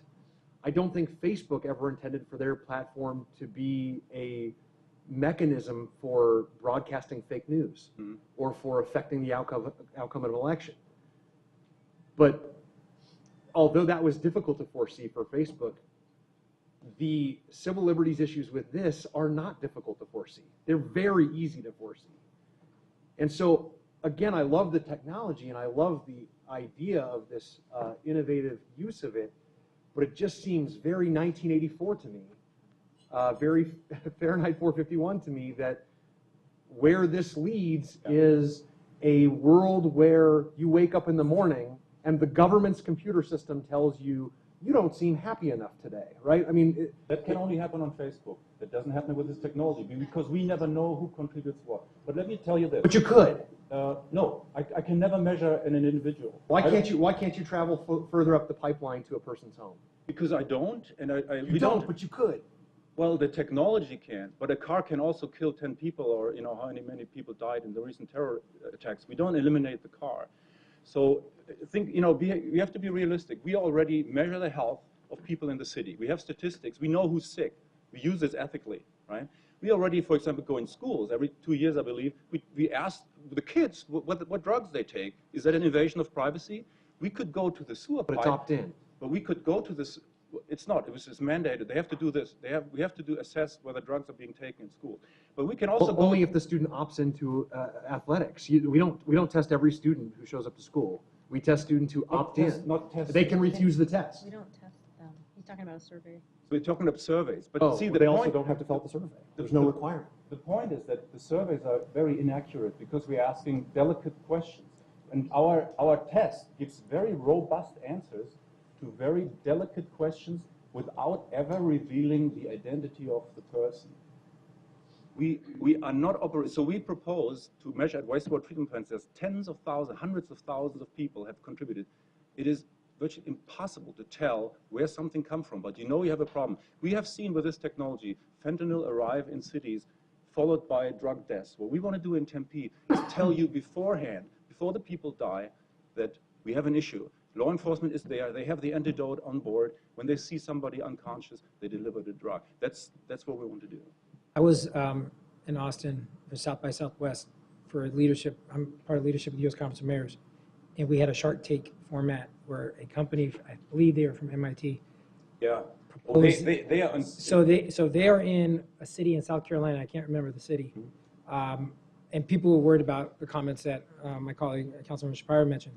And they won the innovation round, and they're presenting at the conference I'm going to be at in June on this technology because opioid is a national crisis, and this is something that obviously the governor has done it. We've all participated. Councilman Navarro is on the national task force. It's real, and this is something that this technology, and the name of the company escapes me, and I tried to find it, but I couldn't get it. Let me explain the difference. So they came here, and I don't know how what you have is separate, but it's very intriguing. There's a big difference. No, there's a big difference. I think I really want you to see the difference here. We have at MIT people that are good at robots. They build underground drones. I don't know if it's MIT. I forgot who they can go underground drones that can travel up pipes, which is scary. They can collect. They can collect a grab sample of something. What we are public health researchers. I've been in this field for 20 years. I gave you the federal ban on antimicrobial compounds in personal care products. We are saving lives. That's our specialty, not building robots. We measure composited wastewater to protect human health and to turn health care into true health care. Right now we have sick care. We let people get sick and then we try to get them well. We have an opportunity here to intervene. It is innovation. It is not without risk. It needs to be handled ethically. And all the questions you ask are exactly the questions we want to hear and work out with the community to really make improvement. If we are fearful of progress, we will fall back. We have to face the opportunities and with it, the risks. We don't build robots that are under your house taking samples. That is not us. And so... I can add one more thing before I just wrap up. I'll be done. Is that okay? Okay, then Robin. I love progress and I love technology. And anybody on this council can tell you I'm an advocate for innovative ideas, technological solutions. This is the first and probably the last, since I'm not long for this council, idea that I've had civil liberties concerns about. And I would like to know who, you're at ASU, right? Are you working with ASU College of Law at all? Anyone there? Who are the professors there that you're working with? So I work with for example, Jim Hutch is someone, he's a renowned, nationwide renowned expert in public health. I work with others, with the director of the Center for the Future of Innovation. We discuss this is, we are very, very cognizant that we are very cognizant of the issues, And we are the first to raise them. We raised them before we did measurements. We brought all the stakeholders together. And we love your input. We actually had workshops where we envisioned everything that can go wrong and think about how we can prevent this. We are not going to operate in a sphere where we do individual measurements. It's not our intent. Thank you. Councilman, Vice Mayor? Thank you guys very much for being here. I really like your uniforms. You did a really nice job. We try hard. It was really good. You know, and I appreciate the comments here today. And I have to tell you, over the last year, working with Joel and our committee when it comes to opioid abuse and how it really impacts the Tempe community and how far we've come already. And I think that this innovative idea can really kind of even take us to that next level of being able to identify, you know, some things that we can do in the sense of, when we make some implementations, are they making a difference? And I think this is some of the use of the data that will really help us. I think what I want to kind of remind everybody too is, and I appreciate Councilmember Shapira's comments, you know, about concerns about individuals, but you know, we're already kind of, with our dashboard that we have, we are already creating, and we can see where the hot spots are within the city of Tempe. And then, so to be able to utilize data right now, to me, the timing is perfect. We couldn't be in a better place with now having that dashboard on board for us, with the Tempe Fire Department putting together all that information. And if people haven't seen that dashboard, they should, because it's really informative of what's happening in our own city, in our own community.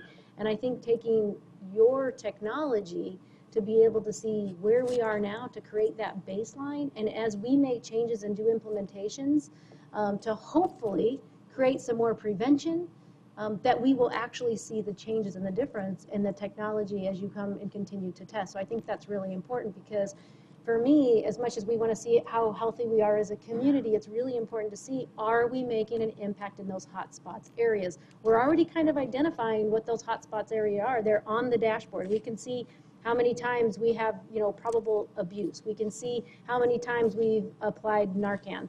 We can see the ages of those individuals that we think are abusers. I mean, there's a lot of things that we're already doing, and I think this can really kind of help us get to that But next would it be level. good if you could measure whether you're doing better? Absolutely, and that's what we talk about. It is really about accountability. You only count the overdose Exactly. and the deaths, but that's only a little spike. Right. You never see the users that are all the time there, you know, going about their business, and they stay under Yeah, the radar. and I think where we are now in regards to when I talk about timing, where we are with the committee, with the work that the coalition is doing, and their attempt to incorporate more opioid use, and I think having the fire department, the police department on board, to me, this makes really perfect sense for us to have that baseline data and that follow-up data to really make sure that we're holding ourselves accountable for those things that we're implementing, you know, as we continue to do that. So I think this is a great, really innovative idea, and I think it will save lives, for sure. Councilman Navarro? Yeah, thank you, Mayor, and thank you for all the input and stuff. And to Councilman Shapiro, yeah, did that cross my mind? Yeah, it did cross my mind. But as I thought about more and more, you know, first off is the fact that we are trying to gather data to really fine tune a product or a solution to the crisis. And this is just another format, another way that we can do it. And Councilmember Arredondo Savage kind of, you know, explained all the stuff that we collect now. But it's kind of like with innovation that's happened throughout history. We tend to, if we advance so far to your concerns, we tend to start to have those regulations. HIPAA violations probably happened way back when we specifically knew exactly who was doing what and when and where with names. Until that became a big issue, then we decided to cover it by HIPAA violations. With anything innovative, in my opinion, you are going to get to a point where you're probably going to have to get to a place where we might have to govern it, and that's through state law, through federal law, whatever it may be. But I think that as we go along, we experiment with innovation to find out what's good for our city. You know, I think it's good stuff. As it goes down further and further and further, we can address and cross those bridges, so to speak, to address any concern that might violate anybody's privacy. Because I think everybody's going to have the same concern. What we see here tonight is that the city has representatives that watch out for the citizens, not only for their health, but also for their privacy. And that's exactly what it takes. So I think this is a partnership. Nobody has all the answers. But if we ask all the right questions, we can get to all the right answers. So I appreciate the opportunity. Do you have another? Councilman Well, Keeley? this kind of research is going to be happening in Tempe. It could be at the cusp and be sort of a convener, which is an exciting proposition. We could put the P in Tempe. Oh, you were waiting to say that. Now we have a uniform and a moniker. I mean, I sense his concerns, but we have the On opportunity. Facebook Live, just in case you say something. We have an opportunity to define that and to define the ethical challenges and to limit them. And we have lots of research going on that could potentially be really infringing of civil liberties, but and the university has a very defined process for how we ensure that those transgressions do not happen. Yes, there could be mistakes made, but we have the opportunity here. This kind of research is happening. We could be at the cusp.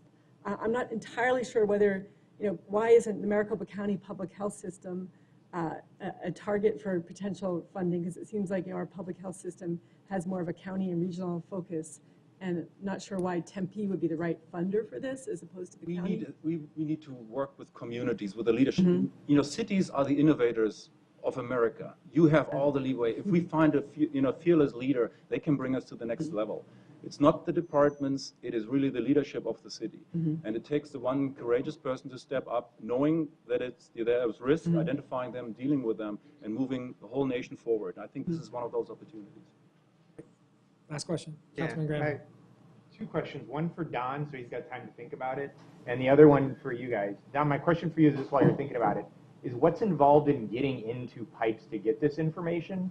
Because it's one thing to talk about, well, you could go to this pipe or this pipe or this pipe, but I'm going to assume those pipes aren't as easily accessible as, I mean, it's not, like opening up a water meter. Mayor, council members, Don Besser, Public Works Director. Holly's actually been involved with the committee work that was looking at this, and initially that's always our concern. Our water wastewater system, we have lots of security issues, but we pull samples all the time out of the system, and from my perspective, we would need to make sure that we operate within the confines of what it takes to run the water utility properly and also council policy. But we pull samples out of our system all the time. How you do that, you don't just turn it over to somebody and say, go pull as many samples as you want. It has to be managed properly. So at some level, would you already know on a street or neighborhood level what's going on in that neighborhood based on, I mean, not at this granular level. No, but we wouldn't know okay. that. We know regionally, sub-regionally. And I mean, you had a presentation earlier about fats, oils, and grease. We test the effluent in order to know the strength and all the different structures or different things that are going on within that effluent, and that's how we pay into our SROG partnership. So this is about, as I understand it, the question that council member Shapiva raised about using the amount of latitude you take in testing for constituents, not necessarily which constituents, but how you do that and where. But we do testing in our system, pulling samples. I guess my question to go to Councilmember Shapiva's point is, if everything had a good padlock on it, I would be less concerned. But if you're saying that things aren't secured particularly well. I didn't say that. Okay. I say that we operate the system with security always in mind, but you'd have to be, well, I don't know what a manhole weighs, but I bet it weighs 400 pounds. You can't just go pop a manhole very easily and do that. So there would have to be clear parameters about this to address exactly the issue that Councilmember Shapiva brought up, which is how far do you go up this? You don't just get loose with it because it starts to tell you different things. And then my question for the group is, one of the things that's one of our criteria is this idea that it's a sort of one-time funding thing, but the benefit of what you're doing is to show changes over time. So a 1 year or 2 year or maybe even a 3 year doesn't show if a syringe drop-off is affecting what's going on. I mean, ultimately, isn't this a 10-year program plus to figure out what policies work and don't work? I think once we start, we won't stop anymore. The way we see this, it's going to scale. We do this for a year. We collect preliminary data, submit them to the National Institute of Health. They're going to fund us to learn more from this. Then the next city comes on, and before you know, everyone wants to understand what it is. It's like, you get the paper every day, and then it doesn't arrive anymore. It's, wait, but I need to know what's going on. And I feel that for public health, this will really revolutionize public health and help us, manage a $1 trillion deficit we are generating by spending too much on the sick and never keeping the healthy, healthy. And this is the opportunity.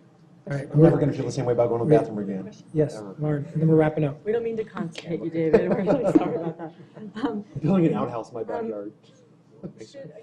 We have very competitive proposals tonight. Should this not be funded, is there still a chance for Tempe, based on approvals of the council and of staff, to be involved? Because you'll need a subject city for your studies, and you'll be getting potential fundings from NIH. Could there still be an opportunity for the city to get involved at a later date? I think that's definitely possible. I think we would be in a much stronger position to get millions of dollars from the NIH if we had a partnership with the city and saying, yes, we want that dashboard. This is something that we actually need. There's pull for technology rather than push. A lot of people are selling stuff. The question is, do you really need this? Do you feel that you operate in the dark when you manage illicit drugs? And that's particularly right now, we know what's on the market, but this will the legal part will disappear, and then we don't know what takes over. What about a letter of support to NIH? We take any support you can give us, but I think. Okay. Thank you. Thank you, Thank guys. you. Thank you. All right, we're going to skip one more because I don't understand that someone has another appointment. We're going to go to the autonomous vehicles in Tempe report, if they can come. There's a reason why. Evening. Thank you. My name is Lauren Withicombe-Keeler. I'm a professor in the School for the Future of Innovation and Society at ASU. And I'm standing in for Thad Miller, my colleague who put in this proposal. He has escaped to Portland for the birth of his third child. So please forgive me if there are details that are missing. But I appreciate being able to follow on Rolf's presentation because I was the one who conducted one of the workshops that he was referring to about the future of wastewater sensing. And so I really view this project, while specifically about autonomous vehicles, about how the city deals with potentially transformative technologies that are very innovative, but have the potential to potentially conflict with the city's strategic priorities. So Thad is co-director of a center that we have at the School for the Future of Innovation and Society called the Center for Smart Cities and Regions.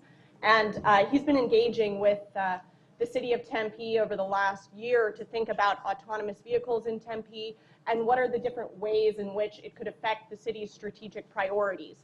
My view, and I think it jives with the idea of an innovation fund, is that we have the potential to steer the future of autonomous vehicles in different directions.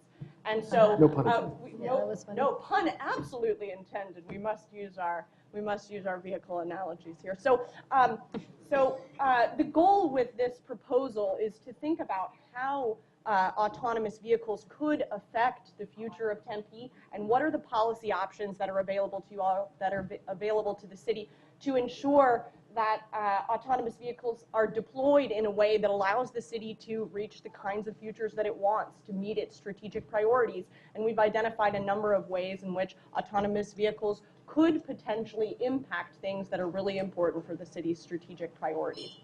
So what we'd like to do is, over the next year, conduct in particular a workshop with city staff and potentially elected officials as well, to look at the ways in which self-driving cars could transform the city and the policy options that are available, and do another workshop that develops potential policy responses that allow for the deployment of autonomous vehicles in Tempe to meet the city's strategic priorities, and optionally engage citizens in how they would like to see autonomous vehicles deployed in the city. So with that, I'll just open it to questions. Anyone have any questions?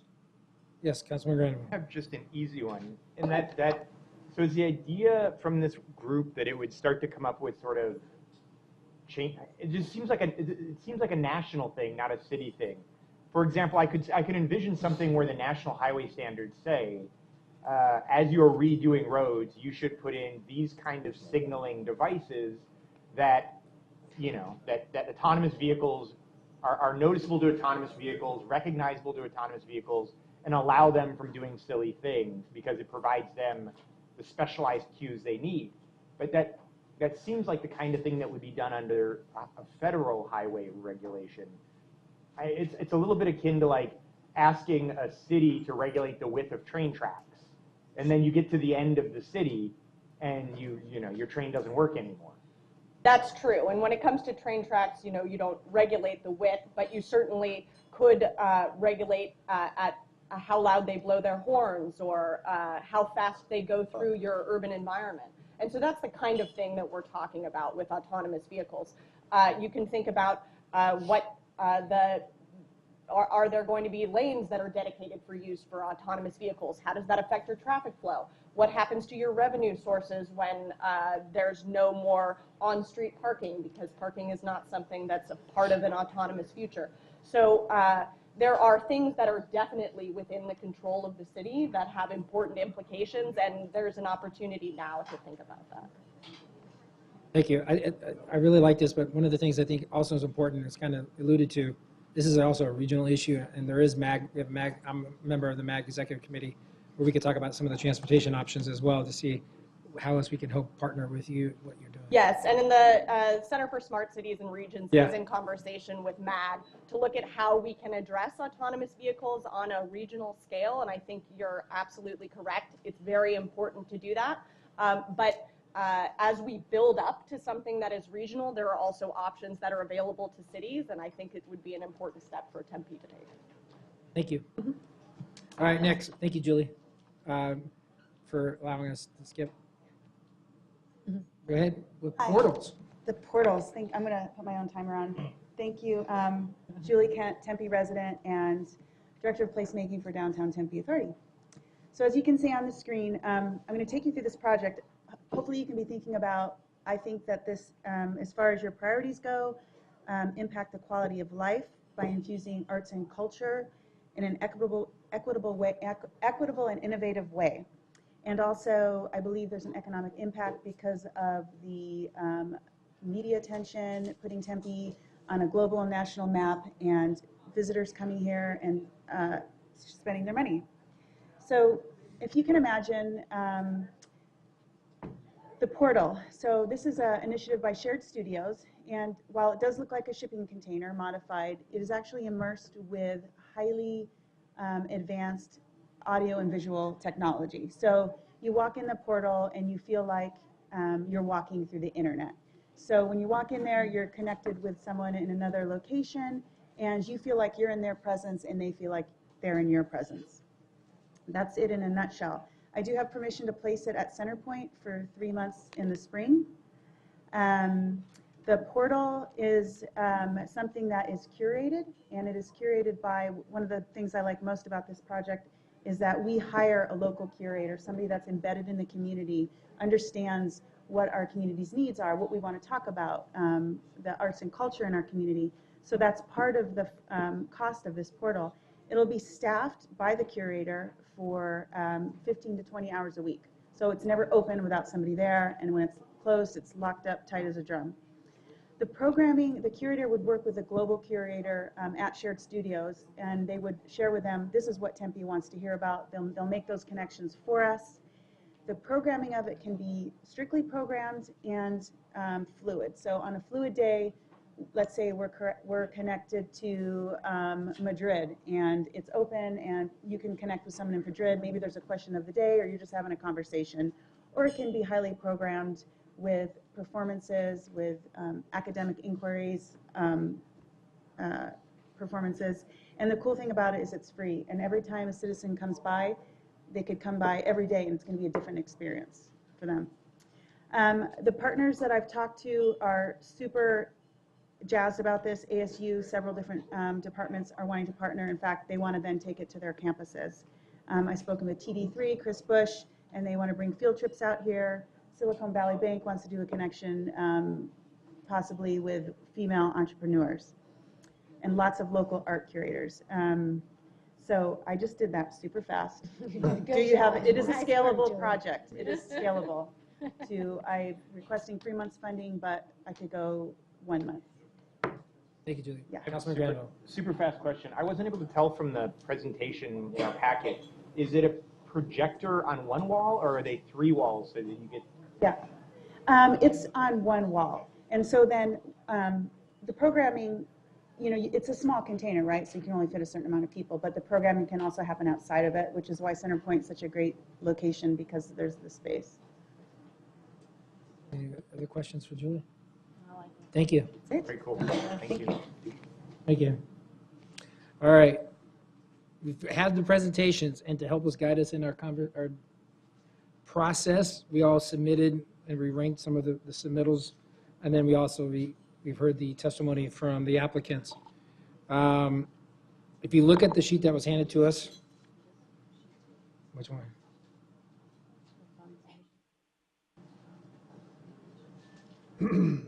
Yeah, we have, and we also have information from the board and commissions with their recommendations, as well as these innovation funds were submitted. So all that has been tallied in a working sheet that we have been provided based on the number and the points that how we scored it.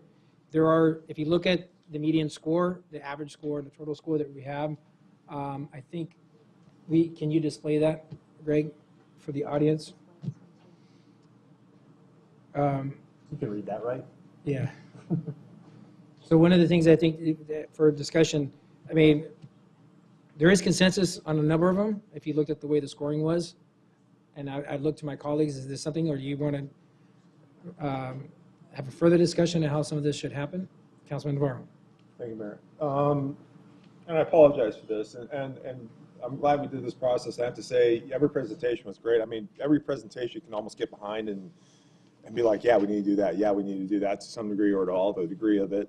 I don't know what the dollar amount would be to, help with those some of those presentations or some of those innovations, and that needs to be looked at. Also, during the presentations, there was stuff that I kind of graded low, but after hearing it, I might have graded a little bit higher now, because it kind of, I get it, I understand it. In addition to that, I'm going to pitch this right now because it was just pitched to me about 2 days ago with public safety tied to it, is if we don't have to dedicate all the money out today. I know that within fire and even probably coordination with PD, there's an alternative transportation model that they're trying to possibly address, which is a social issue, handles alternate transportation for people that don't have to take an ambulance to the hospital, but more appropriate location like a doctor's office or the pharmacist or even a care facility.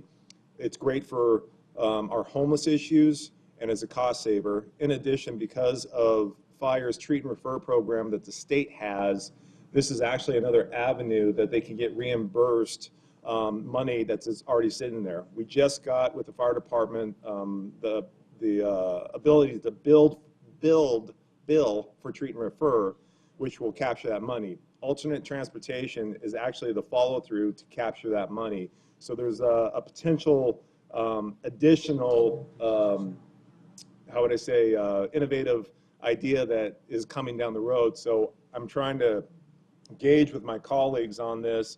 If we don't have to get rid of all the money today, can we save a little for any other ideas like with public safety? And I think with the presentation that you might hear from them, you'll understand that it's hitting issues that we're having a hard time within our city, that many people are trying to, talk to us. How do we help homeless issues? How do we help all these variety of things at a cost-effective way?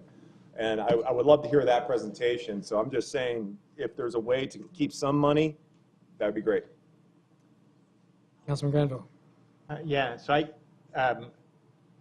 to Councilmember Navarro's point, I think, submit it, and in our next rolling one, we'll see how it goes. As it relates to the scoring sheet, I agree with you, Councilmember Navarro, that hearing some of them, I honestly, so for example, the wastewater data analytics one, I really didn't understand what that well when I got it. Now I understand it much better. So I think to just simply say like, well, everything that scores over 100 is, I think the better thing to do is just take them one at a time and just say, are there 4 people? Are there 4 people? Are there 4 people? And see what gets 4 people. Because I've shifted That being said, one of the things I was going to mention, but I'm being respectful to you all, we had this, it's just information for us. And my point is obviously the presentations are important. We asked for those presentations, and this was done prior to the presentation, so we're not going to put all the weight just on the submissions. That's why it's like an interview process. Sure. I mean, you may look good on paper, but the interview process is completely different. So this is exactly why I think we have this, and this is just another piece of data, if you will, to help us guide us to make an informed decision based on what we've heard today and the questions that we've asked. So with that, I would ask if it's okay with you all, if there anything on here that you think that we should completely take off right now, without having to, because as Councilman Navarro mentioned, there's some great innovative programs out there. There's some great projects. We wish we had it all, but the reality is we only have a limited amount of resources to fund certain programs. It doesn't mean that we don't think they're important or we don't think they should be considered in the future. And there's some that could be considered, on here, whether it's regionally or nationally. There's things that we could do, even in some of our CIP budgets as we move forward within the next year or a couple of years. So there's something that I would ask you, is there anything that we look on here that we could remove right now, and knowing that doesn't mean it's not important, but just as a process we have in essence of the resources that we have. That's what I'd ask. Councilman Shapiro. Mayor, I mean, personally, I would rather work from the other direction. I thought there were 3 projects that in the initial scoring had pretty good scores, and if we just said, for example, the highest 2 were the Green Business Program, Equity in Action, and then the Grease Trap. If we said, does anyone think less of those than they did before? And if nobody does, that was my next point. Okay. I was just going to, first I was trying to hit the low hanging fruit, and then next, and that's fine, and we could do that because I don't disagree with what you just mentioned because that's how I rated it as well. But are individuals okay with those 3 that we talked about? Now, it becomes, I know Equity in Action, there's a dollar amount, but they're also willing to look at other opportunities in terms of how much they actually need right now. And the same thing I think could be said, actually for the Grease Trap and the Business Trap, I think we're all there, or the Grease Trap and the Green Business one. But the Equity in Action, I don't know if we need to fund it at 100,000. I think we're looking at a little bit less. Can we bring them up? Okay, so because I'd be interested in hearing that. Arizona Green Business Program. I know, is Kimber still here? Can we have somebody report this to the public? They know this. I mean, I know it's in our packet, but we got it so late. Is there any way we can get it Greg, out? do you happen to have the spreading, the information on the, from the commissions? We could put that up. While you're working on that, yes. I'm sorry, can you repeat the question? So the question is, for the Green Business Program, I know you're seeking, I think, 100? 60. Or 60,000. No, Oh, I'm sorry, 60,000. You meant Equity in Action. You were talking about bringing them up. I didn't mean that, but since I have Green Business here. They only have $1. They only have one option. Okay, sorry, I jumped the gun. No problem. Equity in Action. Braden.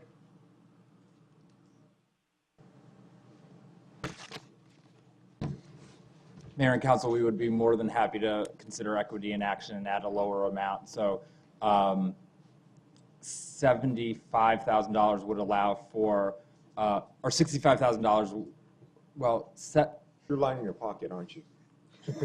so $50,000 would cover 2 years of stipends for the social justice organizations.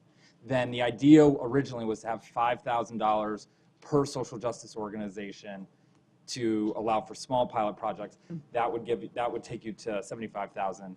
You could do it lower and just have 3 pilot projects at $65,000, or you could have 5 pilot projects with the social justice organizations and an additional pot of money for $25,000 for other pilot projects. So 75 would be just fine. We could also do 65. Well, is Vitalis, are they kicking in money also? Vitalis is kicking in $65,000. They're committed to matching that, and some of that would be for additional pilot projects as well. So there's enough money for pilot projects if we fund at either 65 or 75. So And what was the original? I know that yeah. I think you lowball it. What was I think for a year, That's what he was going to say. But, no, I'm just kidding. a year. So Or 12, I'm only. I think He's already so. cutting that. Is 75 okay? Is that 75 is would that be good with the?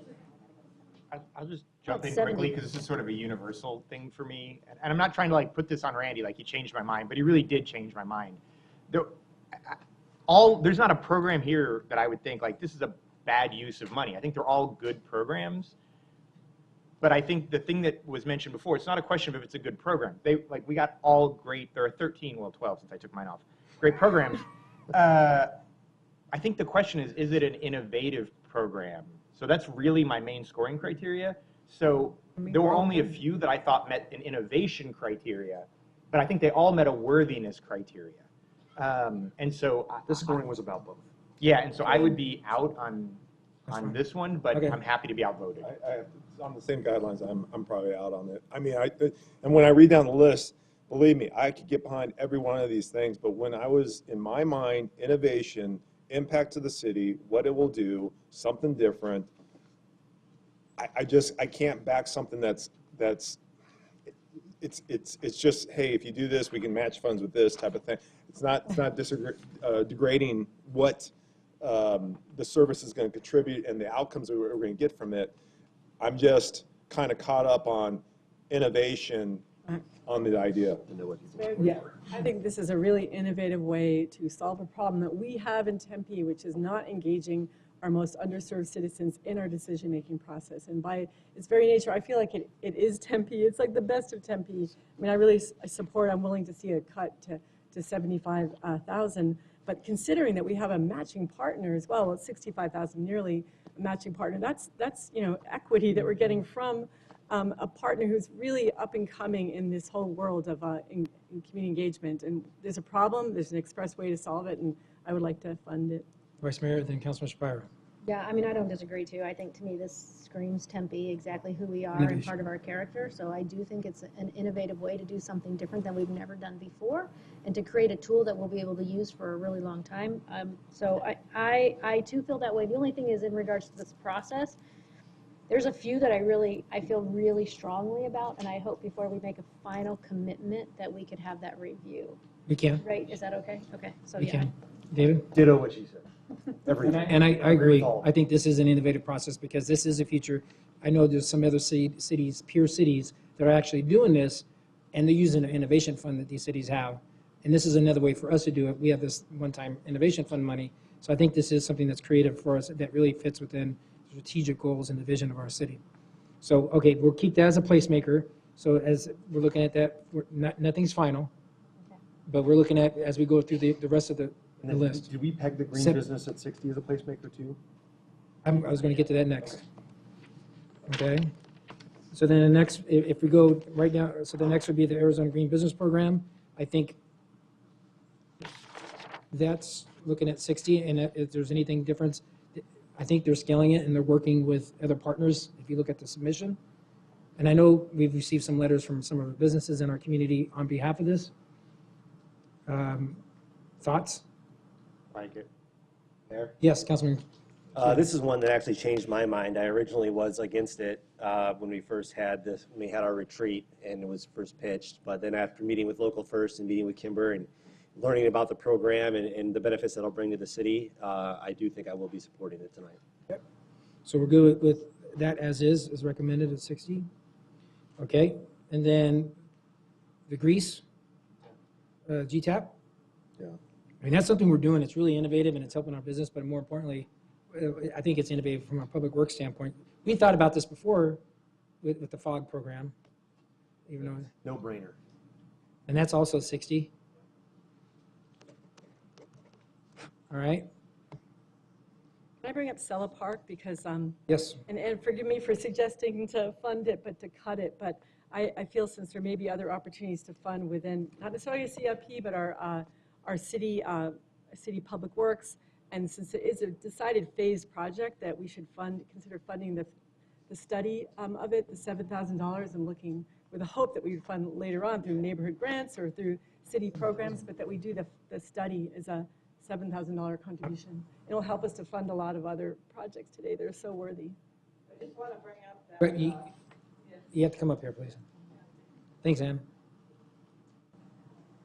I don't feel like it's a neighborhood grant project because our pond is actually broken. So why should the neighborhood have to dedicate their money to fixing a broken problem? And I'm worried about the CIP stuff because, you know, it takes 5 years to get it. BCIP, it could be another, to Yeah, be so I general just want, fund. I'd like to hear that there's actually some, we do the study and then it just sits there and we have to use neighborhood grant projects to fix something that's broken, I mentioned a bunch of things. I didn't mean to limit it at all. So Yeah, I yeah. apologize for that. Councilman Grandel. Thanks. I liked this program a lot. I thought it was very innovative. The 7,000, I think, seems like a good start. The one thing I would add, though, is I would say, I'd ask you if you'd work with Don to see how this would go, because, for example, we had talked for a while about doing bike racks and things in parking spaces, and his response was, our guys can make that. And sure enough, 2 months later, they did make that, and they made it at a fraction of the price. Okay. And so I would say, I'm on board with the 7,000. I would also say work with Public Works, because we've got some really highly skilled people in Public Works. So there might be a way to cooperate, if not partner. David, then Joel. Not about this project. My only concern in terms of process is we jumped down to one that scored lower. And I just want to, before we jump down to it, I'm hoping we can talk about the ones that scored higher and see how much money's left before we talk about this one. Would that be okay? Yeah, except one of the things was changing about it, which was the possible amount of funding, so I wanted to put that out there. But should we know if we're going to have anything left when we get down to that one? Yeah, Or can we review the ones that we say are all kind of? We're here right now. I hear what you're saying. We're going to review these. We just put placeholders right now. Councilman Navarro, I think you have a question for him. Yeah, no, yeah, and just not for, Right, but thank you. Just keep in mind, and I hope this council agrees with this. I don't think we have to give up all the money tonight. Okay, if in a perfect thing, and we don't agree with any of these, it goes back into the CIP. It goes back to the city. If nothing comes out of it, let's just say that. Now, if we're going to agree to the $7,000, that's fine. I would say that if in a next round, or if there's more applications that come in that we want to look at, and if there's something left over at the end of the year, whatever our deadline date is, maybe that could be used towards programs that we kind of thought, hey, you know what, didn't get funded all the way, but let's go ahead and kick it up. So I hope we're not saying, hey, let's squander all the money tonight, and because I think there's other ideas in there. Yeah, last pitch, man. I'm going to pitch this all night. All right. With that being said, so did you have something? No. On that, I was going to bring up another. Okay, one of the things, okay, so we already talked about the Green Business Program, and we talked about the Grease pilot. I think Career Ready is the next item. I'm just, wait a minute, we talked about, no, we also have low impact. We already talked about equity in action. The low impact development, the LID handbook. Oh, yeah. Well, Thinking, Mayor, in terms of the order of how they scored. I'd rather talk about Career Ready first, if that's okay, just since it's scored higher. Go ahead. Career Ready? Mayor, I think this is, if we're going to just talk about Achieve 65 and not do anything about it, we're going to end up in a pretty big hole with not much time to solve it. I think this actually invests some money into solving, we know, an issue that exists. And, you know, I think that the folks who presented this tonight from the chamber have committed to making sure they're working with the right people. And again, I think it's high risk, but it's potentially very high reward. So I think it's worth funding at the requested amount. 102? Mayor, I would totally agree. I don't think I really think this can be super impactful for so many of our youth, for a lot of the priorities that we're trying to accomplish in regards to making sure not only are we creating great jobs, but we're filling those jobs with our own residents. And there's no better way to do that than to do it ourselves. And a great collaboration effort, not only across departments, but within the Tempe Chamber and our local businesses. I think this is a really innovative thing that we've never even tried before. There are some best practices across the nation, and I think, like Councilmember Spryer said, if it's implemented correctly, this is going to be a game changer, I think, for our youth. So I 100% support the fund request here before us today. Okay. All right, so we've done. I agree with the council. I do too. That's on there. So as a placeholder, it's 102. What if it was Low impact, I think, is the next one. The low impact is my next one I was going to head towards. The park is well, the so, low What if impact. there's a cheaper way? Well, that's what I'm wondering. I I mean, mean, if the median scores as well. I was looking at both. Okay. I'm just asking a question. I know that everyone has a funding amount here, but if we decide, it's worthy, but we're going to do it at half, is that going to kill a project? And it's not just for this one. I'm talking for any of these. We're asking. So. I mean, I think they've put their best efforts forward, whoever it may be, Yeah.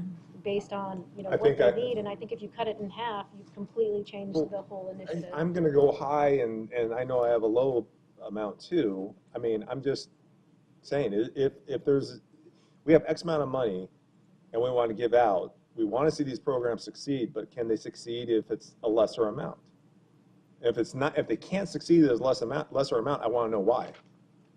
Well, isn't that like the whole point of the Well, the I know that, but proposal? I'm just saying, if we're gonna give 102 grand, and I'm like, well, let's go 75. What? Can No, that- no.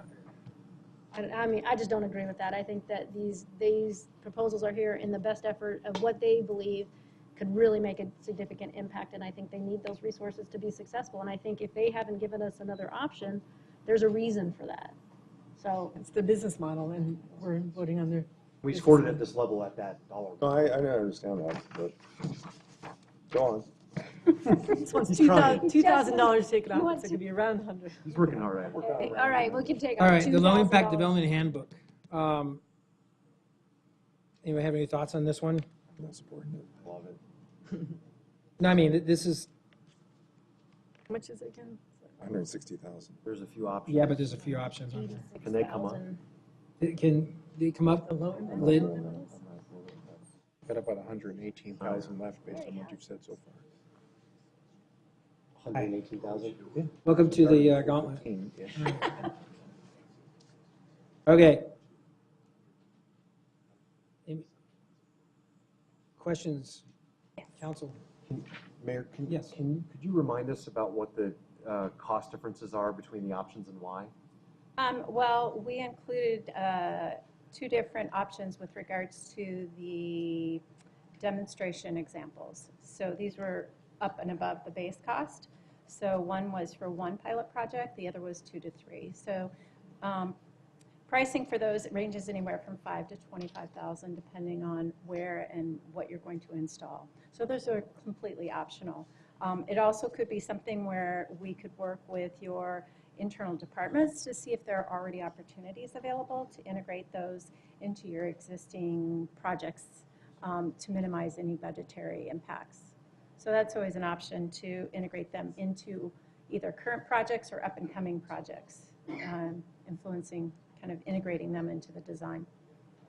With regards to the base price, so the maintenance section and the residential resource section will require some professional consulting services in order to cover that. Website, online map, visuals, and designs, that's probably the most optional out of all of that.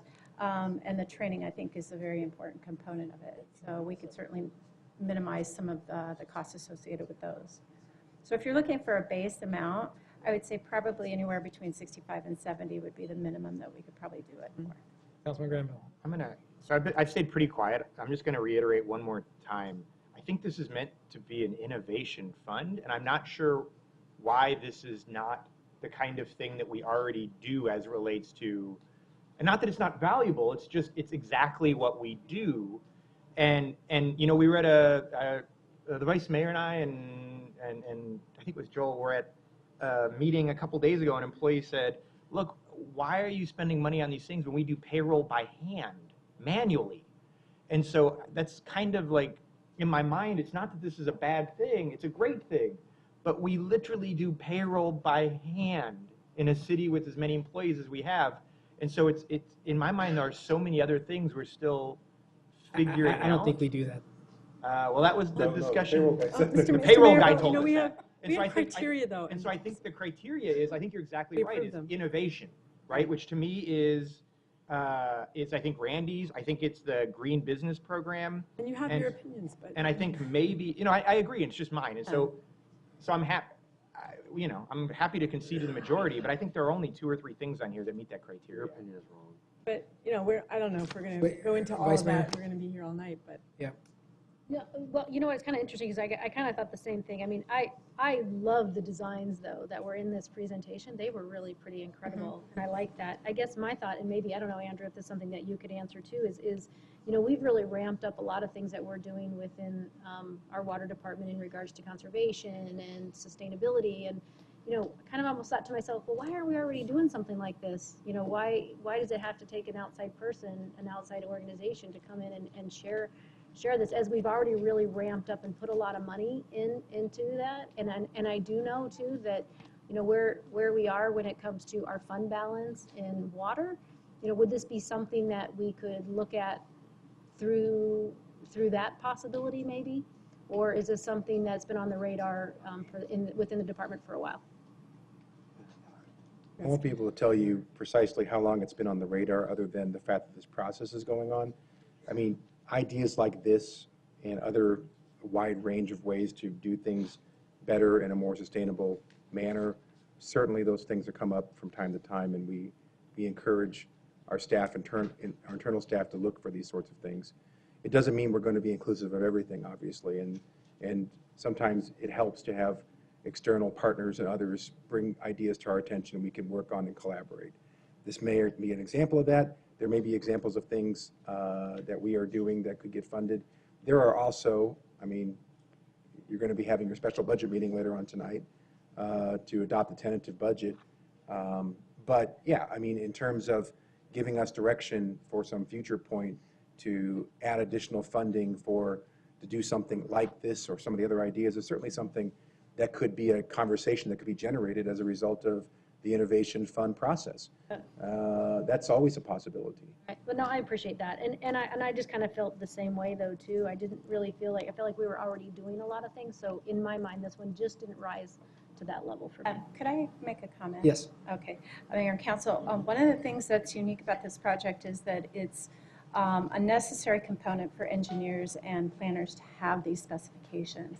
They don't currently have them right now, and that's one of our major impediments, is that that's the excuse that we're getting as to why this is not implemented on a more holistic basis, across the valley. So we're really trying to create those engineering specifications so that there are no excuses and this is more widely accepted and implemented. So it's really alleviating a huge barrier that's existed for way too long. And so I guess from that standpoint, I think it is innovative because other communities across the Southwest do not have this information, and so we're one of the first that's trying to create it. So this is, yes, Lauren? this is establishing a framework that is a really important regional framework, and I think we should, it could be funded elsewhere. I think you've made a good case that it's innovative in its design and its import, and I would just recommend that we fund at the base level. You recommended I heard you say $65,000. It's not exactly what they wanted, but we could maybe look for other opportunities in the funding year and in next year's fiscal budget to fund further. But I would recommend that we reduce the request to $65,000, which will enable us to fund more. And we're happy, just so you know. I mean, this is, we've learned a lot through this process, so we currently don't have all the answers to the exact costs, and we're certainly happy to work with the council in order to refine the budget more so to meet the dollar amounts recommended by Councilperson Kubi. Yeah. Councilman Navarro.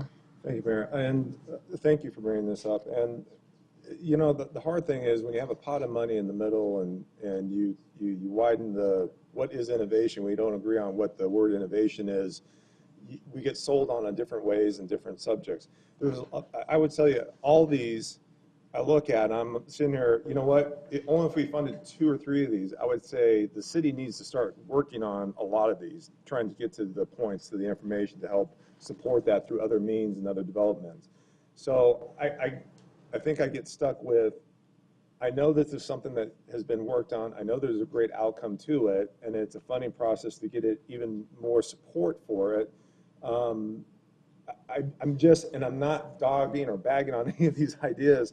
I'm just kind of stuck on what really seems unique, what really seems brought up from just the most basic person, so to speak, that works for the city, maybe down on working on the parks, on a better sprinkler system.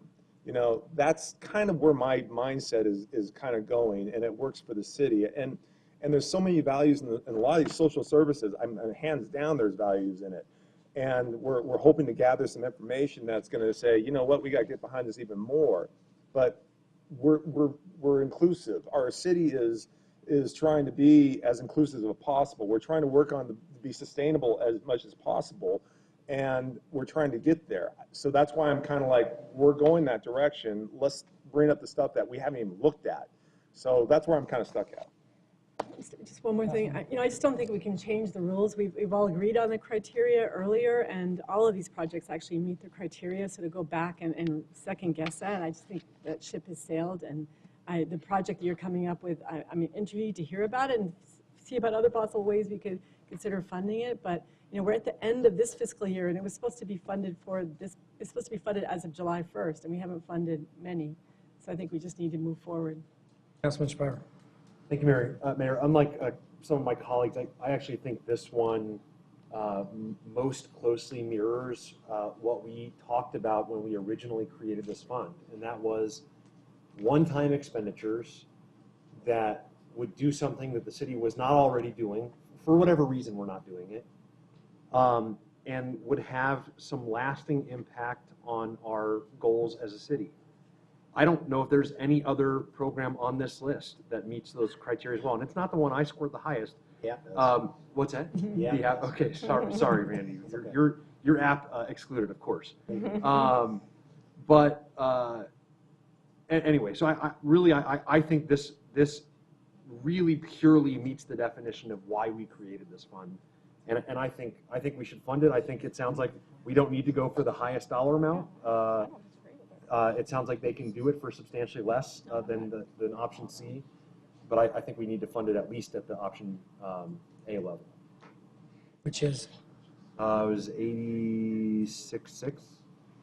Although you did say 65. Is that a slip or is it? No, 86 is what we 65. proposed, but however, we're happy to take a look at the budget even. 65 would be one model. No, that would not include any of the models. Are you talking about the pilot projects? Yes. So the pilot projects would be in addition to the base. We'd want to So do. there'd be no pilot projects if you look at Correct. 65. Correct. So it would be 86 for the baseline funding. Vice Mayor? You know what, I still feel the same way. I think Councilmember Navarro said it best. I mean, we have 7 different opinions, 7 interpretation of what innovation means, and my thought process is, why aren't we already doing this? Why hasn't water really tried to work with you and figure out a way to fund it? Because I agree, I think this is like a necessity. I just don't see it being funded this way. And knowing what I know about the water fund, to me it makes perfect sense to be able to work with them to have it funded for the future. That's the way I would see it. I'm just struggling to get through this process. But thank you. Thank you. So there's talk, is there consensus of at least 4 to fund this at the 86,000 at the baseline level? I'm looking, no. Okay, that's not consensus. Okay, next one is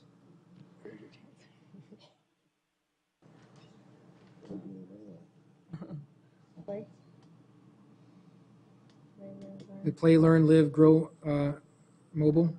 Before you go there, Sella. I want to make sure, did you already decide on Sella Park? I wasn't sure. So there was, we can go back there. Just want to make, because I heard 7, but That's then what I wasn't thought sure. too. Can that come from another source of funding to? But I mean, but here's the thing with what they propose, what Ms. Till proposes, they're going to do a study that's in our packet, and it's 7,000, knowing that we could be creative, to Councilmember Graham's point earlier, to work with our Public Works Department to see what we can do to see how we can make something like the floating islands possible. But we could be creative. We may not. It may be in line with the CIP. But I do appreciate Ms. Till's point, because as we all know, there's a list, there's a long list in our CIP regarding deferred maintenance and what have you. And we only have so much money and resources to accomplish our vision, what we're trying to do. And this is something to help get us to where we are. If this study gives us more information, it may rise to the top for us. And that's something that I think is important. At least if we're going to look at an innovative way of looking at it, we should be able, okay, we're having a study done at 7,000. We may be able to be innovative within our own city department to help fund this without, we may be able to do it internally, so to speak. And we don't know what we don't know. So getting that information with the funding from the study, I think would be crucial to helping With us. the 7,000 for the funding, that's to at least Are we good do with the that? study. Is there consensus for the 7,000 for the study for the Cellar Park, the floating islands concept? Yes. Okay. Got that. Okay, then now let's go back to Play, Live, Learn, Grow, Mobile. Denise, if you want to come forward, if you have any questions. Anyone? Councilman or Vice Mayor? Yeah, I mean, I will just say, I think this is a really great, innovative, out-of-the-box type of thinking, and a great way to reach kids that we're not reaching already. So, I mean, I don't know, I know you put together a couple of different things. I would love to see us, try to move forward, probably at the lower option, just to kind of get it going. But I mean, I think once you kind of get it implemented and get it excited about it, I can see the opportunity where you would probably have other sponsors want to come in and help do that and advocate, because, I mean, think about the NFL and how they do the whole Play 60 initiative. I mean, to me, this just seems really worthy of being able to find other sponsors and corporate sponsors to really want to jump on board and carry it forward. And I think anytime we can reach kids that aren't already being reached, that's a really positive thing, in my book. That's much power. Mayor, I hate to say this. This is my favorite project. This was my favorite one of all the applicants. But when I look at these scores, unless there's anybody at the table other than Robin or me who feels a lot better about this one than you did when you scored it, at this point we're now like down in, if this was on an A through F scale, we're into the F range of the rest of these programs. 17 out of 30, I mean 14 out of 30 if you look at the median score. One of the reasons I'm going to say, even though this is my favorite project, I'm thinking we may want to go with Joel and consider stopping here, is if we do this one, we also need to look at a couple others that are in this F range. And I have concerns about that when we've already spent 304 out of the 416. Unless we could substantially reduce from 100 where this is right now, I just would have a hard time spending beyond this one. Vice Mayor, then Councilman Navarro. And I don't disagree. I mean, I know where we're going, and we're trying to look at the highest ranking scores, but I think at the same time, that was pre-presentations Right. too. So I don't want to, I mean, I'm only utilizing that as a tool for, the way I'm looking at the, did mention everything that. collectively, right? Yeah. So, I mean, he's just pointed out the But scores, I think right? you and I think highly of it right, beforehand. exactly, What does everyone else right. think now about this? That's a good question. That's a good point. Wait, So- Councilman Navarro, then Councilman Kiwi. You're gonna hate me. So, I hate kids now. No, Did you You get have that? way too many of them then. About data. Like that, you're gonna get some cats. No, I can't disagree. This seems like a great program. I can't disagree that. Once again, though, it's a program that's already been used and utilized, and it's worked in some other cities. I think that it should be part of what we do. It should be part of our arts in the park. It should be part of that stuff. That's the kids zone or whatever it is. It just, in my opinion, when I'm looking at the list and I want to be very strategic on what and how and where we give money to and what's the trade-off and the benefits, I know this has got benefits. I know all these have benefits. It's just that in my mind, the criteria for this money is not, it's not where I think it should go. I think if we're going down a process where, hey, let's keep it, and if we say a final date of rounds are now going to be December 30th or 31st, then that's it. And if this comes up again and we have money, then and it looks good, then great. But other than that, I still would like to hear from other sources that come out with innovation.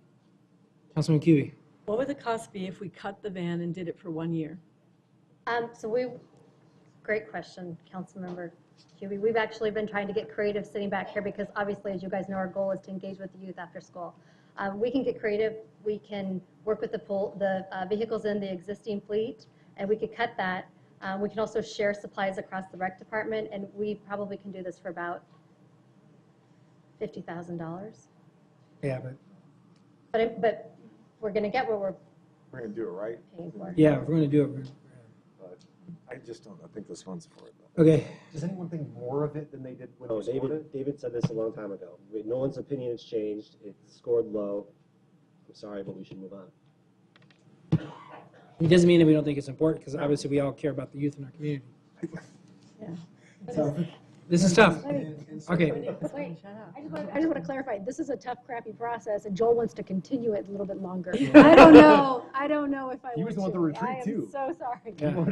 I think we've got some really great We have recommendations that are right here now. today. We do this every And week. you know what, it doesn't mean that whatever comes forward in the future, there might not be different funding opportunities for that too. But I will tell you, this is, I'm sure, a draining process for everybody that's in this room, that either it's our staff that's been reviewing them, the committees that's been going through them, or really the individuals that worked really hard to put these proposals together. And I think to kind of, I'm sorry, I try to stay super open-minded and think about what could come down the pike, but I want to be super respectful for the people that have really worked hard to get to this point here today. And I think to be respectful to them, we need to make some decisions and move on.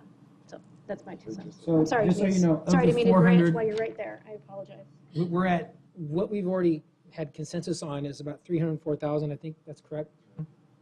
So what we have left of the 416, you can figure out, you can do the math, we have 112,000 Kate left for this cycle for the rest of the innovation funds. So my question is, I think we're, Done. Good, Jenny. Go ahead, Denise. Well, I really want to talk about the wastewater one though. and too. then we have the wastewater one coming up. Is he still here? Yep, they're here. All right, go ahead. Yeah, I mean, well, I mean, yeah. Well, we're just doing it, we're not really. In order of scores. Yeah. Yeah. Yeah. Playmobil. Wins ahead. No. In order of Oh, scores. 17 out of 30. Oh, okay. Talking about the total raw score. Yeah, and I will tell you, I think when it comes to the wastewater submittal, I mean, to me, that align, I don't think there's anything innovative than that, other than the fact that nobody's even really doing it, and it can really take us to a completely different level and measure, where we are and the things that we've implemented to see how much change we've really made. And plus, we have matching funds to be able to really do a thorough program. So for me, this is one that would be next on my list, since nobody really loved the Play initiative. I love it. Really, besides David and I, love it. And to me, I think this could be a really big game changer for the city of Tempe and really across the nation. So I'm 100% supportive of the wastewater proposal. So probably clear to say, I feel worse about this one than when I scored it. Just imagine We know. my score dropping. Anyone else have any questions on this? Councilman Cubey. I agree with the Vice Mayor, and I think I'm scoring much higher than when I read the proposal, and think of the flow of ideas that would come from it. I think we should fund it. Wow, you're coming up with all The kinds collection of zingers. ideas. The collection of data. So is, So I would support this one as well. So we have 2. that's the, which one? We have 3, so we need a 4. You want to take money away from the future possible innovative projects? Because In my he's mind, this Mr. is Opioid innovative. abuse. This is not He wants to- being Can't argue that it's utilized innovative. to have an outcome. So we need one more. Okay, so then the ask is for the wastewater data analytics, they're asking 34,172.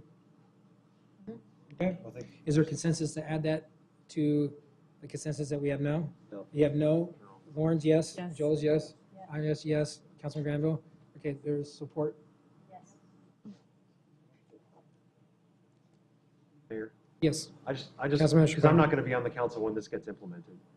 I implore this council to put some civil liberty protections into our code before this is implemented. And I hope that next time when the presenters come, they'll be able to name the professors at ASU who they're talking to work on this with. Because, what's that? Because I think it's critical that we not become a national exemplar for an invasion of civil liberties. So I hope that the council will include that. I don't, to be honest with you, I don't think any of us want to do that Yeah, I know. as a council. Just knowing this council, and maybe even the new council coming on, I don't think they would want to do that, the new member coming on. Okay, Mayor, one other thing, if we are going to go down to that 17 level, and we still have, how much money left? 105? Oh, wait, what did we just fund that at? 34, 172, 35. No, it's 34. We funded it at 35. We're just From saying here it says 35 for 35, round number, right? 002. So we're at 339. Mayor, I would just, If we're gonna go down to that level of the 17s, then I would like to return to the play, learn, live, grow. Yeah, bring it And on. what we have left at this point is how much? $77,000. 78, so we have 77 or something. It's 35, 77. We're at 329. 77, Councilman, wait, so we're at 78,000 left. Can we just go through this process and get to the ones that we haven't talked about before we go back and revisit? Yes. Ones that we've already But I rejected? mean, we skipped play, live, learn, grow because of the low score. I mean, it was my favorite program, and I still pitched skipping it because of the low score. Well, we then just said that no one's opinion on it has changed. yeah. Councilman Navarro? No, I mean, I was just gonna say, if we want, going through the list, that's fine. I'm just gonna ask once again to let's hear a presentation from public safety, because I think that's extremely important to our citizens. And I'm just gonna ask you just to keep that in mind, once again. All right, so is there any further discussion on the play, learn, live, grow? If not, does I have other, plenty of discussion. okay, What's the balance? 78. I would give it all to them. I would too. That's what I would do. I would give them the 78,000. In fairness, we need to. Yeah, through the other process. ones, there's the other ones Well, I'm here. just telling you, that's my opinion. I can probably vote to change, but okay. Okay. And then, after, where are we here? 17. Autonomous Next, vehicles. autonomous vehicles. Where are we with that? It's a kind of a regional issue. I mean, obviously it's here too, but. You gotta look at the medians too. You can't just look at the mean. I'm looking at the total score. I consider okay. But anyway, that's the same thing as the average. Interesting. Yeah, We're it look- should be by total score. I wasn't sure. Some of them looked at this total. It doesn't, anyway, whatever the council's pleasure is. So you could go to reporting app or youth generated placement. I like the reporting.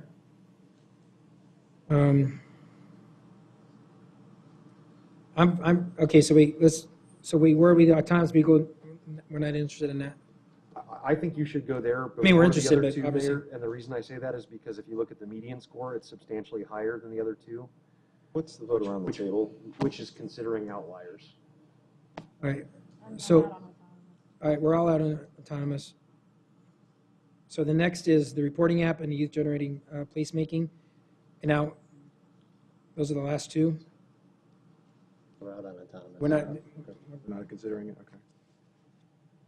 We have a discussion about that, or is there anyone else interested in funding that at a lower level? Which one? Autonomous vehicles? No, she's left. She's still here?